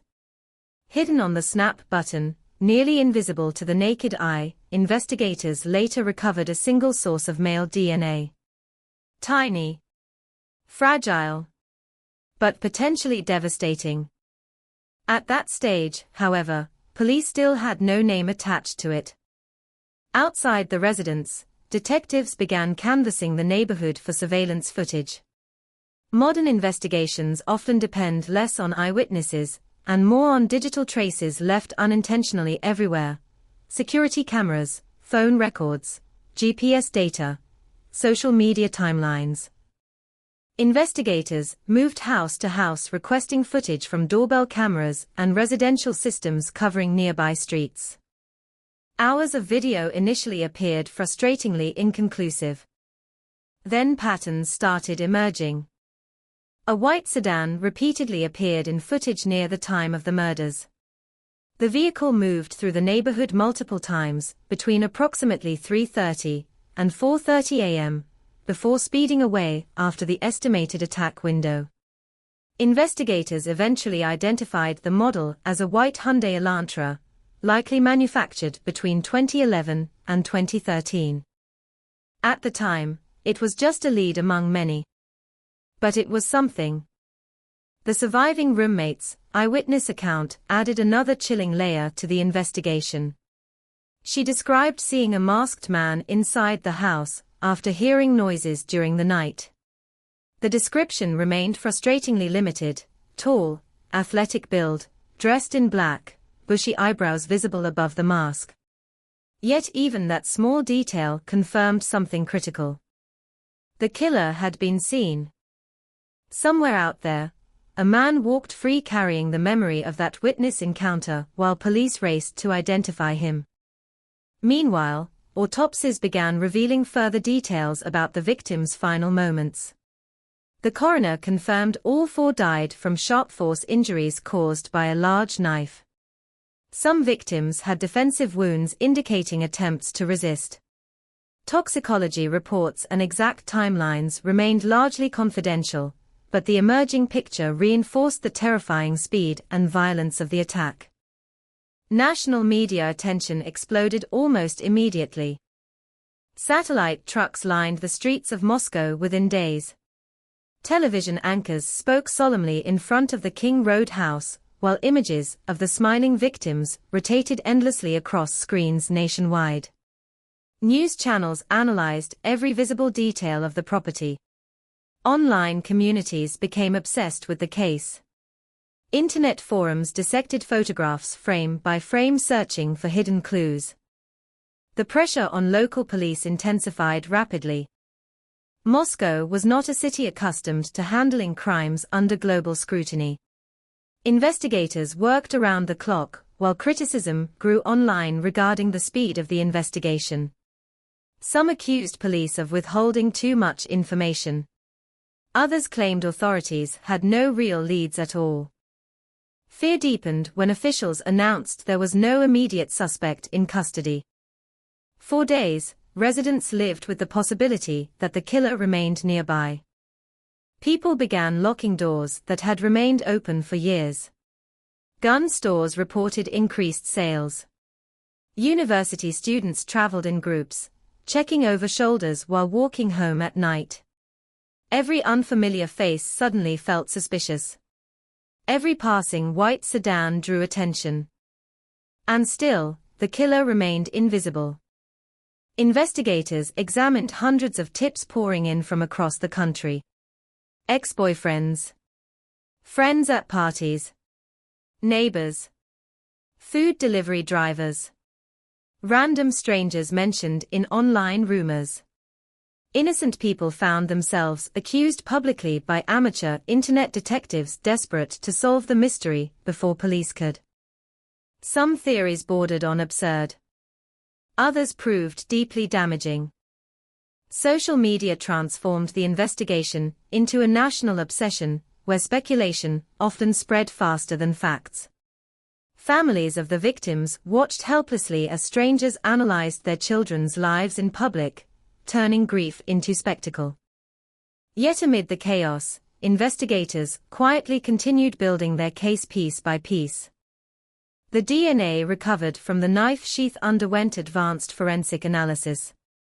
Analysts determined the sample likely belonged to a single male contributor. Meanwhile, FBI specialists worked alongside local authorities reviewing cell tower data and surveillance footage connected to the white Hyundai Elantra. Thousands of vehicles matching that description existed across the country. But eventually, investigators identified one registered at Washington State University in nearby Pullman. The owner's name was Brian Koberger. At first, he was simply another person requiring investigation. A criminology PhD student living only minutes away from the murders. Owner of a white Hyundai Elantra. Physically resembling aspects of the surviving witness description. But as detectives looked deeper into his movements, a disturbing pattern allegedly emerged. Cell phone data suggested repeated trips near the King Road residence before the murders. Surveillance footage appeared to track a similar vehicle traveling between Pullman and Moscow during the critical time frame. The investigation was slowly narrowing. And somewhere during those early days after the murders, while news coverage flooded television screens across America, Brian Koberger reportedly attended classes, interacted with students, and carried on daily life while investigators quietly assembled evidence around him. Back at King Road, however, the house itself had already become something else entirely. No longer a student home. No longer a place of laughter and late-night conversations. Just a frozen crime scene sitting beneath gray Idaho skies, holding the final moments of 4 young lives within its walls while detectives searched desperately for the man who entered before dawn and vanished back into darkness. In the days following the murders, Moscow no longer felt like a college town. It felt like a city under siege by fear. The cheerful rhythm that once defined the University of Idaho campus disappeared almost overnight, replaced by paranoia and grief hanging heavily in the freezing November air. Students walked faster now, heads turning at every sound behind them. Parents arrived from across the country to bring their children home early for Thanksgiving break. Dormitory parking lots filled with packed vehicles, while tearful goodbyes unfolded beneath gray skies. Some students admitted they could no longer sleep through the night. Others pushed dressers against doors or kept lights on until sunrise. At the center of the panic stood a terrifying reality: the killer was still free. Law enforcement agencies flooded into Moscow to assist the investigation. Local police worked alongside the Idaho State Police and the FBI, forming a task force that grew larger with each passing day.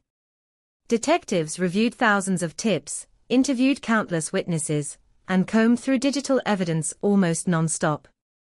Publicly, officials tried to reassure the community, while privately acknowledging how difficult the case truly was. There had been no clean eyewitness identification. No murder weapon recovered. No clear motive. And perhaps most disturbing of all, the attack appeared frighteningly controlled. Investigators believed the murders unfolded in less than 20 minutes. 4 victims killed with a knife inside a crowded student home, without immediate police response, without neighbors fully understanding what was happening, and without the killer leaving behind obvious evidence beyond the abandoned sheath. The precision of the violence suggested planning, confidence, or both. That realization gave birth to the first wave of theories. At first, investigators focused heavily on the victims' inner circles. Statistically, most murders involve people known to the victims, especially crimes involving such intimate violence. Detectives scrutinized ex-boyfriends, friends, classmates, party acquaintances, co-workers, and anyone who might have held grudges or unhealthy obsessions. Kaylee Gonsalves' former boyfriend quickly became a subject of intense public attention after it emerged that both Kaylee and Madison had repeatedly called him during the early morning hours before the murders. Internet forums exploded with speculation. Amateur detectives analyzed social media activity, facial expressions in interviews, and old photographs searching for signs of hidden conflict. But investigators eventually stated they did not believe he was involved. Still, the rumors refused to die. That became one of the darkest secondary tragedies of the case. Innocent people found themselves transformed into suspects by strangers online. Young men who had once attended parties with the victims suddenly faced harassment, threats, and accusations from millions of people who knew nothing about their lives. Social media turned grief into entertainment at terrifying speed. Every new rumor generated another cycle of suspicion. A food truck worker. A rideshare driver. A neighbor. A fraternity member. Even professors and local business owners found themselves discussed publicly as potential killers. Meanwhile, investigators continued quietly assembling evidence away from the noise. Behind closed doors, analysts focused increasingly on the white Hyundai Elantra seen near the crime scene. The vehicle had become one of the most promising leads, because it represented movement tied directly to the murder timeline. FBI specialists reviewed surveillance footage from businesses, traffic cameras, residential systems, and university parking areas across both Moscow and nearby Pullman, Washington. The process was painstaking. Video after video. Frame after frame. Hours of darkness interrupted only by headlights sliding across empty roads. Eventually, investigators narrowed the model year and publicly requested information about white Hyundai Elantras manufactured between 2011 and 2013. The announcement triggered nationwide attention. Thousands of tips flooded in from people convinced they had spotted the vehicle somewhere. For the public, the white sedan became almost mythical. Every parked Hyundai suddenly looked suspicious. Yet even with the vehicle identified, police still lacked enough evidence for an arrest. At the same time, forensic teams continued examining the DNA recovered from the knife sheath. The sample was small but potentially powerful. Analysts developed a male DNA profile and entered it into law enforcement databases, hoping for a direct match. Nothing immediate appeared. That failure deepened the mystery, because it suggested the killer either had no prior criminal record requiring DNA collection, or had somehow remained invisible to the system until now. Investigators also explored the possibility that the murders were connected to other unsolved attacks involving knives. Similar cases across nearby states received renewed scrutiny. Some experts questioned whether the killer could be a budding serial offender escalating toward increasingly violent crimes. Others believed the attack felt too targeted and personal to fit that pattern. Without answers, fear continued spreading. The University of Idaho campus transformed emotionally as winter approached. Memorials appeared everywhere. Flowers froze beneath photographs of the victims. Candlelight vigils filled sidewalks, with grieving students holding each other beneath the cold night sky. Professors paused lectures to discuss trauma and safety. Some classes moved online temporarily, because attendance dropped so dramatically. Parents demanded transparency from law enforcement. Students demanded arrests. The media demanded updates. And through it all, investigators maintained a carefully controlled silence about key evidence. That silence frustrated the public, but served a purpose. Detectives understood they were hunting someone potentially intelligent, organized, and highly aware of investigative methods. Releasing too much information could compromise the case or push the suspect into destroying evidence. What authorities did not yet reveal publicly was how increasingly interested they had become in Bryan Kohberger. His name first surfaced quietly through a campus police database search involving white Hyundai Elantras registered near Washington State University. Kohberger owned one matching the description. At first glance, that fact alone meant little. Thousands of similar vehicles existed across the region. But investigators kept digging. Phone records allegedly placed his device near the King Road neighborhood multiple times before the murders, often late at night or early morning. Surveillance footage appeared consistent, with his vehicle traveling between Pullman and Moscow during the critical hours surrounding the attack. The pattern growing around him disturbed investigators deeply, especially when combined with his academic background. Bryan Kohberger was not simply another student. He studied criminology. He researched criminal behavior. He had reportedly discussed forensic psychology and offenders extensively in academic settings. According to former acquaintances and classmates, he often projected an unsettling intensity. Some described awkward social interactions.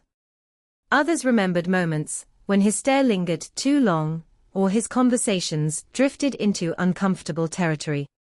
None of those recollections proved criminal behavior, of course, but after the murders, ordinary memories suddenly acquired sinister undertones. People began revisiting old interactions, searching for clues they had missed. A strange comment. An uncomfortable joke. A cold expression. The human mind craves patterns after tragedy, because randomness feels unbearable. Investigators also learned about troubling aspects of Kohberger's personal history. Reports emerged describing past struggles with heroin addiction during his younger years. Former friends recalled periods of emotional instability and isolation. Some described dramatic personality changes over time, as though empathy slowly faded behind his eyes. Again, none of it constituted proof. But the image forming around him became increasingly alarming. While police worked quietly behind the scenes, Kohberger reportedly continued attending classes and moving through daily life in Pullman. To outsiders, he appeared calm, normal. Yet according to prosecutors, investigators were already watching him carefully. Then came another critical development. Genetic genealogy. The DNA profile recovered from the knife sheath reportedly led investigators toward Kohberger through familial comparison methods similar to techniques used in other high-profile cold cases. Detectives allegedly collected trash from the Kohberger family residence in Pennsylvania after Bryan traveled home for the holidays with his father. Inside the garbage, investigators found discarded items containing DNA from Kohberger's father. Testing reportedly revealed a statistical match strongly indicating the knife sheath DNA belonged to a biological son of that man. At that point, the investigation shifted dramatically. Authorities now believed they had their suspect. But they still needed enough evidence to ensure the case survived court scrutiny. Surveillance intensified. Investigators reportedly tracked Kohberger's movements across state lines while he remained unaware, or perhaps partially aware, that suspicion was closing around him. Some reports later suggested he had cleaned his vehicle thoroughly after the murders. Others claimed he wore gloves frequently while in Pennsylvania, even when handling family trash. Whether those behaviors reflected consciousness of guilt or mere coincidence became a matter of fierce debate later. But for investigators, the timing felt significant. Meanwhile, the public remained trapped in uncertainty. Speculation reached almost unbearable levels online. Every police statement became dissected endlessly. Some people criticized authorities for moving too slowly. Others feared they had no real suspect at all. The surviving roommates faced invasive scrutiny from conspiracy theorists accusing them of impossible things simply because they survived. Trauma spread far beyond the original crime scene. Families of the victims endured constant media attention, while simultaneously mourning children they would never see again. They watched strangers argue online about their loved ones' final moments, as if discussing fictional characters rather than real human beings. And through all of it, the killer still walked free. At least publicly. By late December, however, investigators had quietly reached a turning point. The web of evidence surrounding Bryan Kohberger, vehicle data, surveillance footage, phone records, DNA connections, witness descriptions, had grown too substantial to ignore. The hunt was nearing its end. Thousands of miles away from Moscow, in the cold winter darkness of Pennsylvania, a criminology PhD student slept inside his family home while federal agents prepared to move in.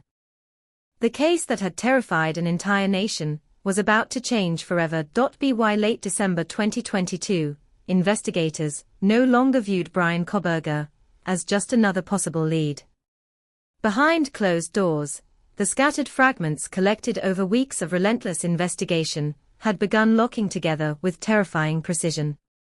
The white Hyundai Elantra, the cell phone data, the surviving witness description, the DNA recovered from the knife sheath.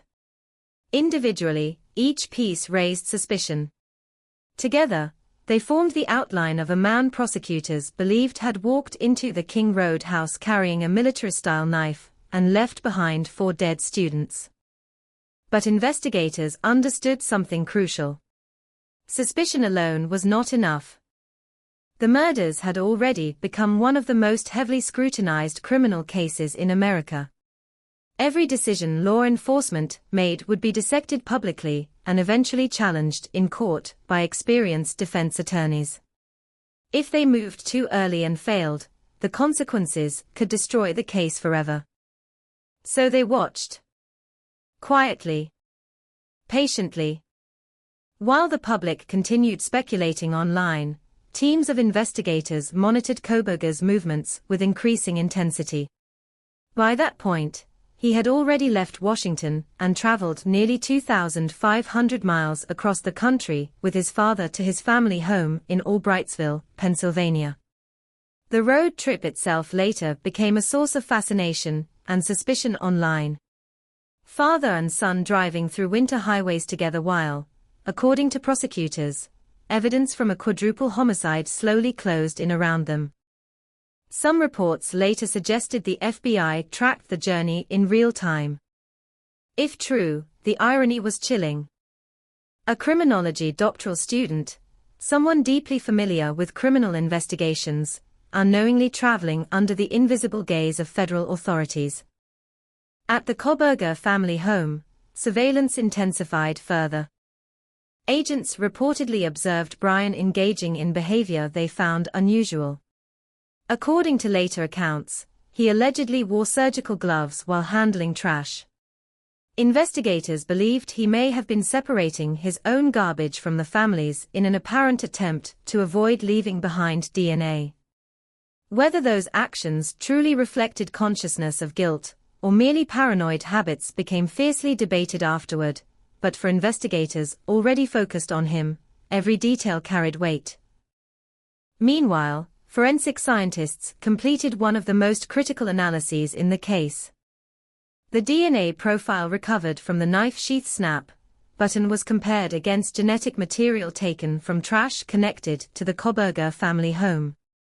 Results reportedly showed that the DNA belonged to the biological son of the man, whose DNA had been recovered from the garbage with statistical certainty approaching impossibility. That was the breakthrough. The sheath abandoned beside one of the murdered students allegedly carried Bryan Kohberger's DNA. Suddenly, the investigation transformed from a terrifying mystery into a narrowing corridor leading directly toward one suspect. Investigators also strengthened the digital timeline surrounding him. Cell phone records allegedly showed Koberger's device moving repeatedly near the victim's residence in the months before the murders. According to prosecutors, his phone had visited the area around King Road at least a dozen times before November 13, often late at night or during early morning hours. The implication disturbed even seasoned investigators. This may not have been random. This may have involved surveillance, observation, fixation. Then came another detail prosecutors considered deeply incriminating. On the morning after the murders, cell phone data allegedly showed Koberger returning to the area near the crime scene only hours later. Investigators believed he revisited the neighborhood around 9 a.m., long before police publicly discovered the bodies. Why return? Curiosity. Panic. A desire to relive the crime. No definitive answer existed, but the behavior fit patterns often discussed in criminology studies involving offenders revisiting scenes connected to their crimes. The irony of that possibility was impossible to ignore. A man studying criminal psychology, allegedly behaving according to patterns he himself may have academically analyzed. As the evidence mounted, authorities prepared for arrest. The operation required coordination between multiple agencies across state lines. Investigators feared the suspect might flee, destroy evidence, or potentially become violent if confronted unexpectedly. Koberger's academic background added another layer of concern, because he likely understood investigative procedures better than most suspects. Shortly after 1 a.m. on December 30, 2022, law enforcement moved in. The Koberger family home sat silent beneath the Pennsylvania winter darkness when tactical teams surrounded the property. Neighbors later described waking to flashing lights and heavily armed officers converging on the quiet residential area. The contrast felt surreal. Snow-covered streets. Sleeping families nearby. Federal agents preparing to arrest a man accused of one of the most horrifying crimes in recent American memory. Inside the house, Brian Koberger was taken into custody. The arrest itself happened quickly. No dramatic standoff. No televised chase. Just the sudden collapse of 7 weeks of uncertainty into a pair of handcuffs. News of the arrest exploded across the country before sunrise. Brian Koberger, 28 years old. Criminology PhD student. Washington State University. The details shocked the public instantly, because they violated expectations about what monsters are supposed to look like. People wanted killers to appear visibly broken, or obviously dangerous. Koberger looked ordinary. Thin. Educated. Quiet. The kind of man people might pass in grocery stores without remembering his face. That normality terrified people, because it suggested evil had hidden itself successfully among them. As journalists rushed to uncover every aspect of Koberger's background, former classmates and acquaintances began sharing stories publicly. Some described him as socially awkward and intense. Others recalled unsettling conversations about crime and psychology. One former student reportedly remembered him grading papers harshly while acting confrontational during academic discussions. But many people who encountered him casually expressed disbelief. They had seen nothing monstrous. That became another haunting element of the case. The idea that someone could allegedly commit such extreme violence while outwardly functioning within ordinary society. In the hours following his arrest, investigators searched Koberger's Pennsylvania residence and his Hyundai Elantra. They collected potential evidence including clothing, electronic devices, hair samples, and other materials potentially connected to the murders. Back in Washington, additional searches targeted his apartment near the university.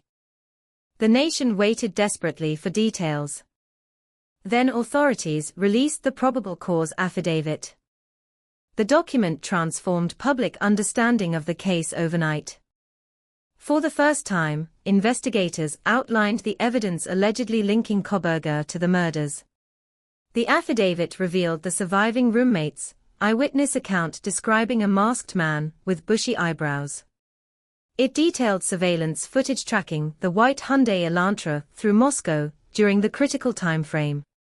It described phone records allegedly showing Koberger's movements before and after the killings. And most devastatingly, it revealed the DNA evidence from the knife sheath.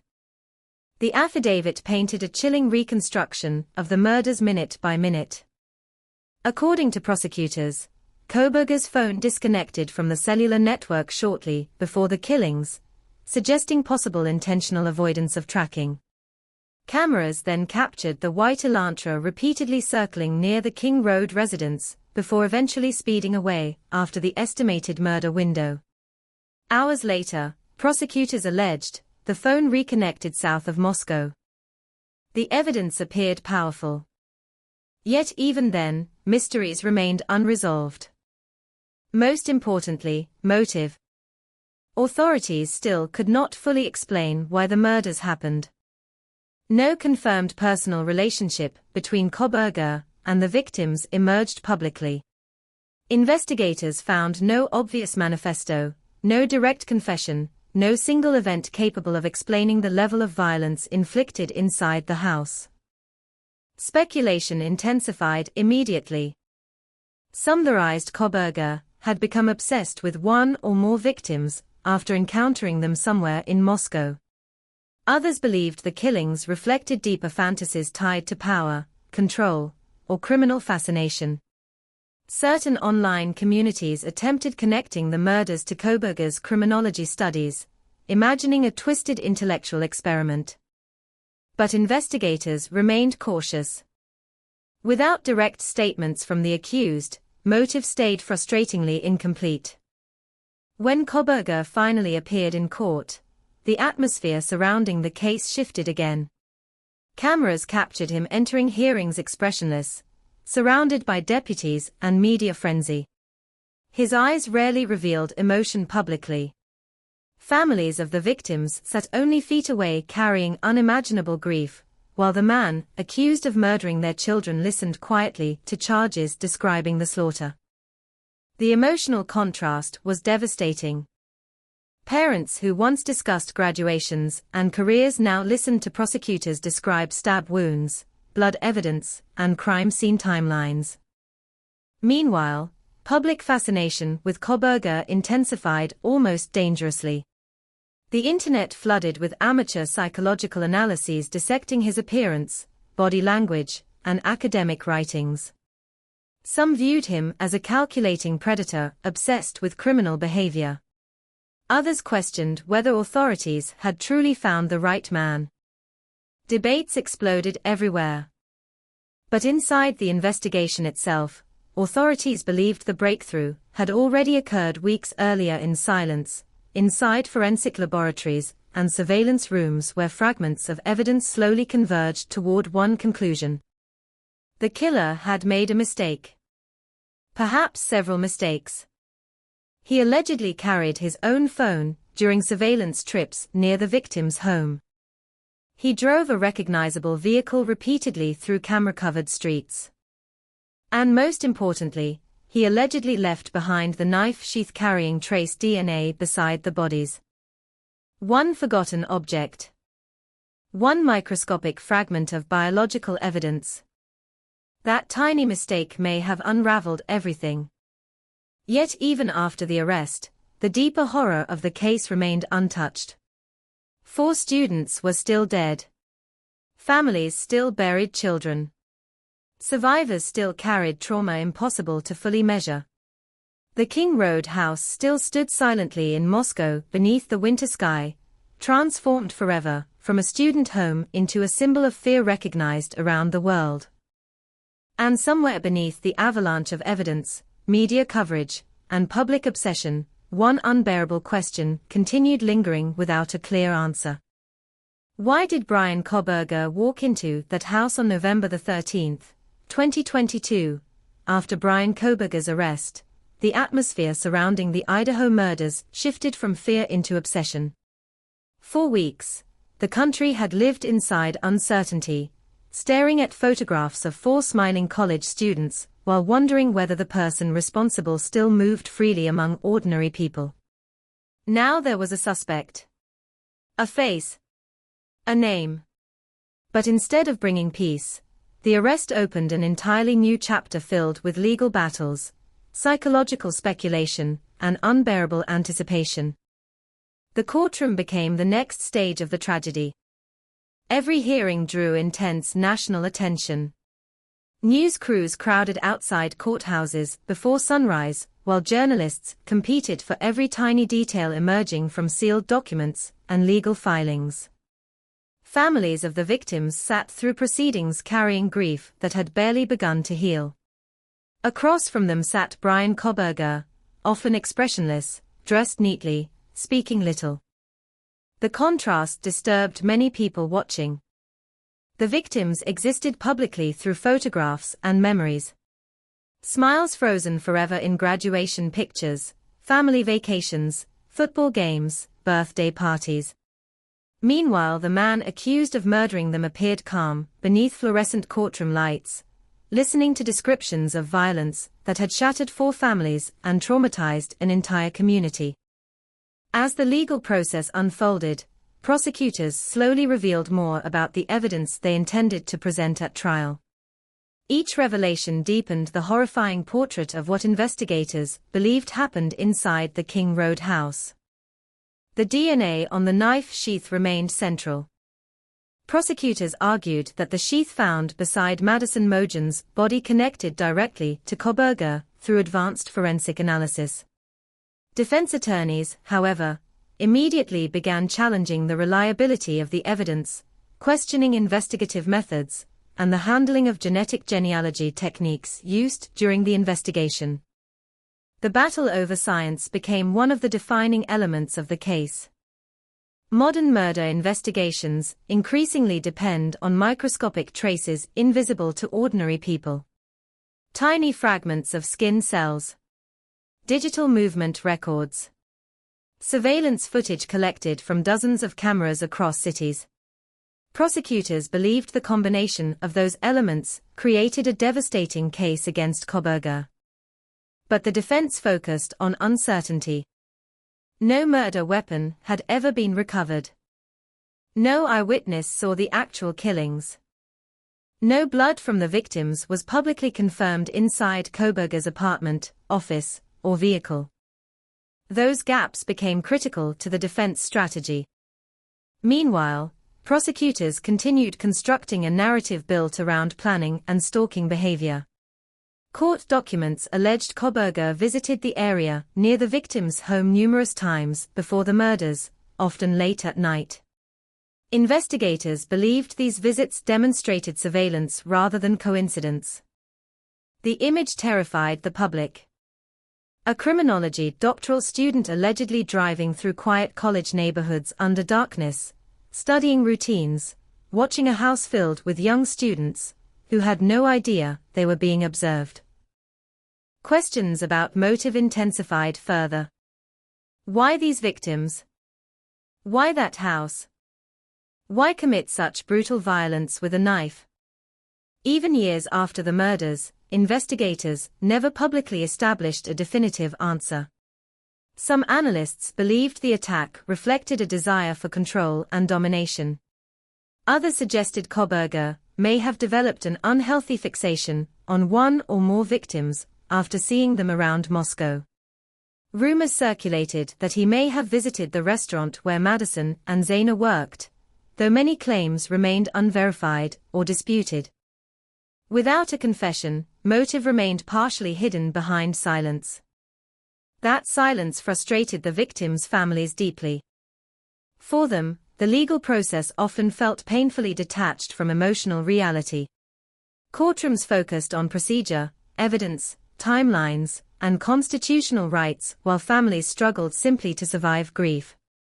Parents who once planned weddings, careers, and future grandchildren now attended hearings discussing stab wounds and forensic reports. The emotional toll showed in public statements. Some family members demanded the death penalty immediately, describing the murders as pure evil. Others expressed exhaustion with the endless delays surrounding the case.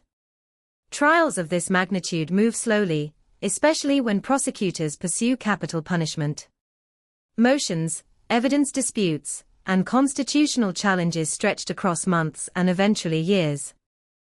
Throughout that time, Bryan Kohberger remained at the center of intense public fascination. Documentaries, podcasts, YouTube channels, and online forums dissected every aspect of his life. Former classmates gave interviews. Childhood acquaintances described strange memories. People analyzed his appearance frame by frame during court hearings, searching for hidden emotions behind his blank expression. Some observers viewed him as a calculating predator fascinated by criminal psychology. Others warned against turning him into a mythological figure. But the attention only grew. The fact that Kohberger studied criminology became almost impossible for the public to ignore. People repeatedly returned to the same unsettling idea. A man allegedly accused of committing one of America's most notorious murders had spent years academically studying crime itself. The irony felt cinematic. Dark. Disturbing. As prosecutors prepared for trial, the possibility of capital punishment loomed over the case. Idaho law allowed the death penalty for certain aggravated murder convictions, and prosecutors initially announced their intention to pursue it. If convicted at trial, Kohberger could have faced execution. That decision intensified everything. Capital cases involve even more extensive litigation, because the stakes are absolute. Defense teams aggressively challenge evidence, mental health evaluations, investigative procedures, jury selection, and constitutional protections. The legal machinery surrounding the Idaho murders grew increasingly massive as both sides prepared for a courtroom battle expected to dominate national attention. Then came another emotional wound for the families. Repeated delays. Hearings moved. Evidence disputes expanded. Court dates shifted further into the future. For grieving relatives, time itself became cruel. Every delay prolonged uncertainty, while forcing them to relive the murders publicly again and again.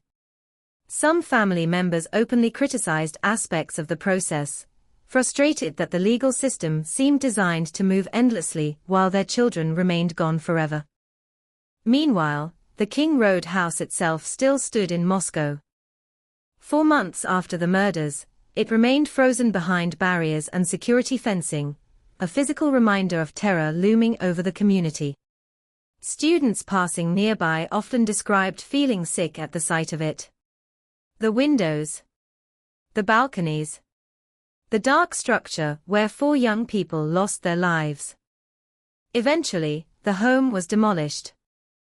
Workers tore it down carefully while some families opposed the decision, arguing the structure represented evidence and memory. Others believed its removal was necessary for healing. As the walls collapsed beneath heavy machinery, many people watching experienced conflicting emotions. Relief. Sadness. Anger. The building had become more than architecture. It had become a symbol of shattered innocence. Years continued passing while the legal battle evolved. Then, in 2025, the case took a dramatic turn. Bryan Kohberger agreed to plead guilty. The decision stunned many people, who had expected a full public trial exposing every detail of the murders. Instead, prosecutors and defense attorneys reached an agreement allowing Kohberger to avoid the death penalty in exchange for admitting guilt. For some families, the plea brought relief. No prolonged trial. No years of appeals connected to a potential execution sentence. No possibility, however slim, of acquittal. But for others, the agreement felt devastating. A plea meant certain questions might never be answered publicly. There would likely be no detailed courtroom reconstruction, revealing exactly why the murders occurred, or what happened inside Koberger's mind during those final moments before entering the King Road house. Still, the legal outcome finally approached resolution. Inside the courtroom during the plea proceedings, the atmosphere reportedly felt heavy with grief and restrained fury. Families sat only feet away from the man accused of destroying their lives, while prosecutors formally outlined the crimes. 4 counts of murder. 1 count of burglary. The charges sounded clinical compared to the emotional devastation surrounding them. When Koberger entered his guilty plea, many observers searched his face for signs of remorse or humanity. Public reaction to his demeanor varied widely. Some saw emptiness. Others saw calculation. But for the families, appearances mattered far less than the irreversible reality sitting beneath every legal word. Their children were never coming home. The final sentence reflected the enormity of the crime. 4 consecutive life sentences without the possibility of parole. An additional 10 years for burglary. No execution. No release. No future outside prison walls. Legally, the case had reached its conclusion. Emotionally, nothing truly ended. Outside the courtroom, reactions divided sharply. Some people believed avoiding the death penalty represented justice, because it guaranteed Koberger would spend the rest of his life imprisoned without decades of appeals. Others argued the brutality of the murders deserved execution. But beneath the debates, one truth remained impossible to escape. No sentence could restore what had been taken. Kaylee Gonsalves would never move to Texas and begin the life she planned. Madison Mogen would never return to her family or friends. Zaina Kernadal and Ethan Chapin would never continue the relationship still unfolding between them. Their futures ended inside a college house before dawn while most of the town slept peacefully nearby. And even after the guilty plea, the most haunting question still lingered unanswered in the minds of millions. Why? Why enter that house? Why those victims? Why commit violence so extreme it traumatized an entire nation? Bryan Koberger's guilty plea closed the legal case, but it did not fully explain the darkness behind it. The motive remained fragmented, incomplete, trapped somewhere inside the mind of a man who studied criminal behavior yet ultimately became one of the most infamous criminals in modern America himself.